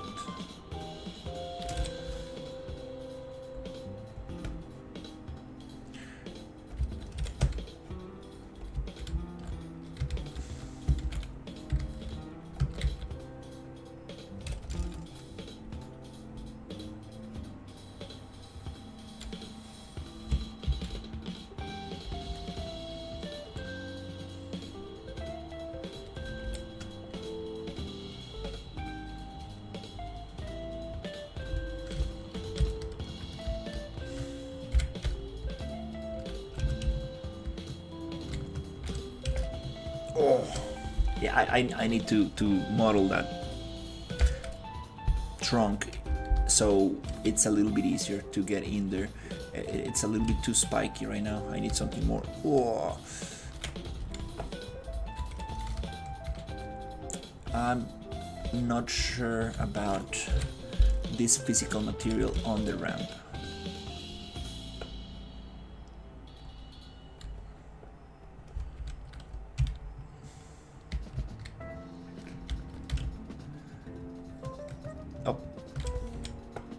Maybe I do need the slippery.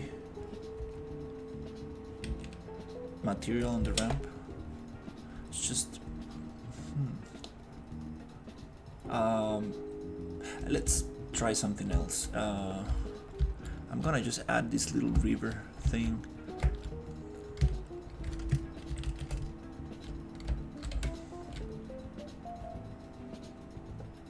Into the ramp. I need that little speed boost in there.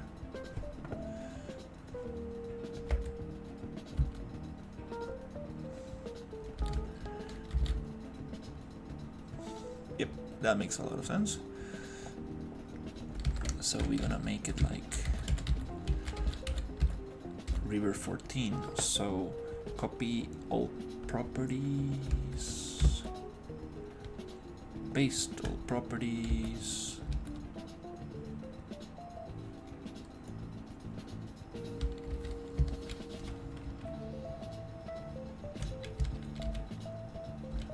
oh, the spline points are not in the right place. We want this thing to work in there, and I want this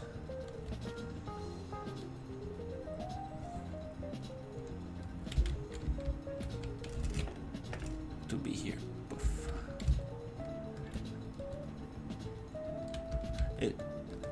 What?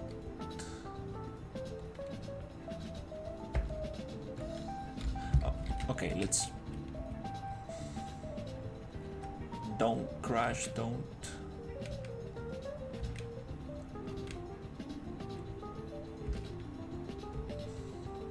Okay, that's what I want. Okay, so it's fine, let's just. ¿Listos? Okay.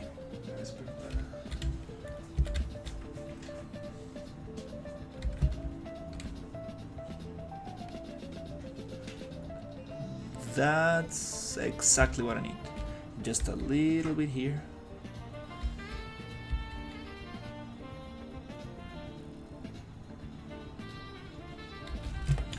Okay, and then a river width.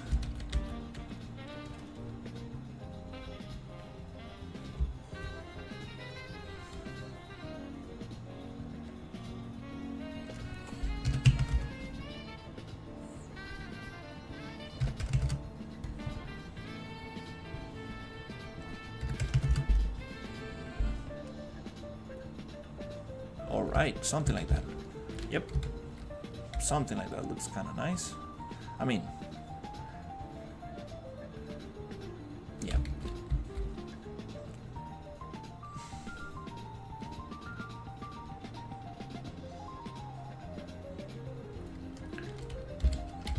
Okay, the question is that going to give me the speed boost?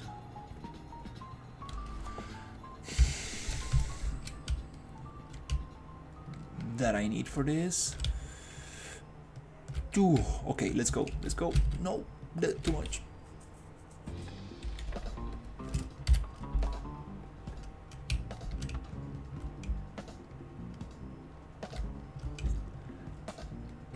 Ooh, okay, let's go. Okay. Oh no, I lost the speed boost. Okay. Listo, vamos. No, ya estoy. Alright, I think I'm gonna leave it here for now. Okay, speed boost. Oh, damn it. Dude. Okay, off. I guess. Okay, one last try. Let's take the physical material off.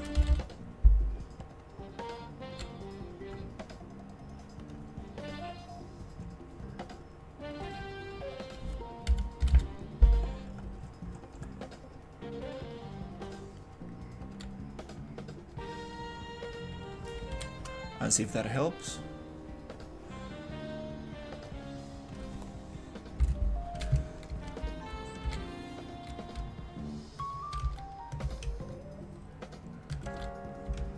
Let's go.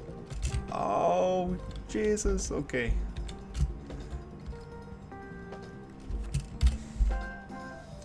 it needs to be when you go down, you need to fall into the other one, because now, I mean, I can use the speed boost. No, there's not enough force to go in there. Okay, I did it. Oh, okay, yes, let's go. Oh, it doesn't allow me to go through. Okay, well, this idea is very cool. Definitely gonna play with this a lot. But I'm gonna leave the stream here and go have some food. So thank you so much for watching, and I will see you on the next one. Take care, everybody. Good night.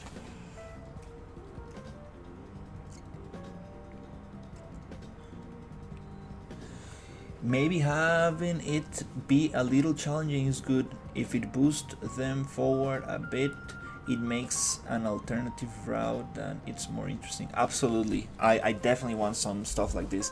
I think I might add an invisible volume that will make the player go faster, and maybe a little bit of moss, so it feels like you're sliding on the moss or something. So I think it's a great idea. It was very fun to go through this stuff. But yeah, thank you so much for watching, and I will see you in the next one. Take care. Listo, ya.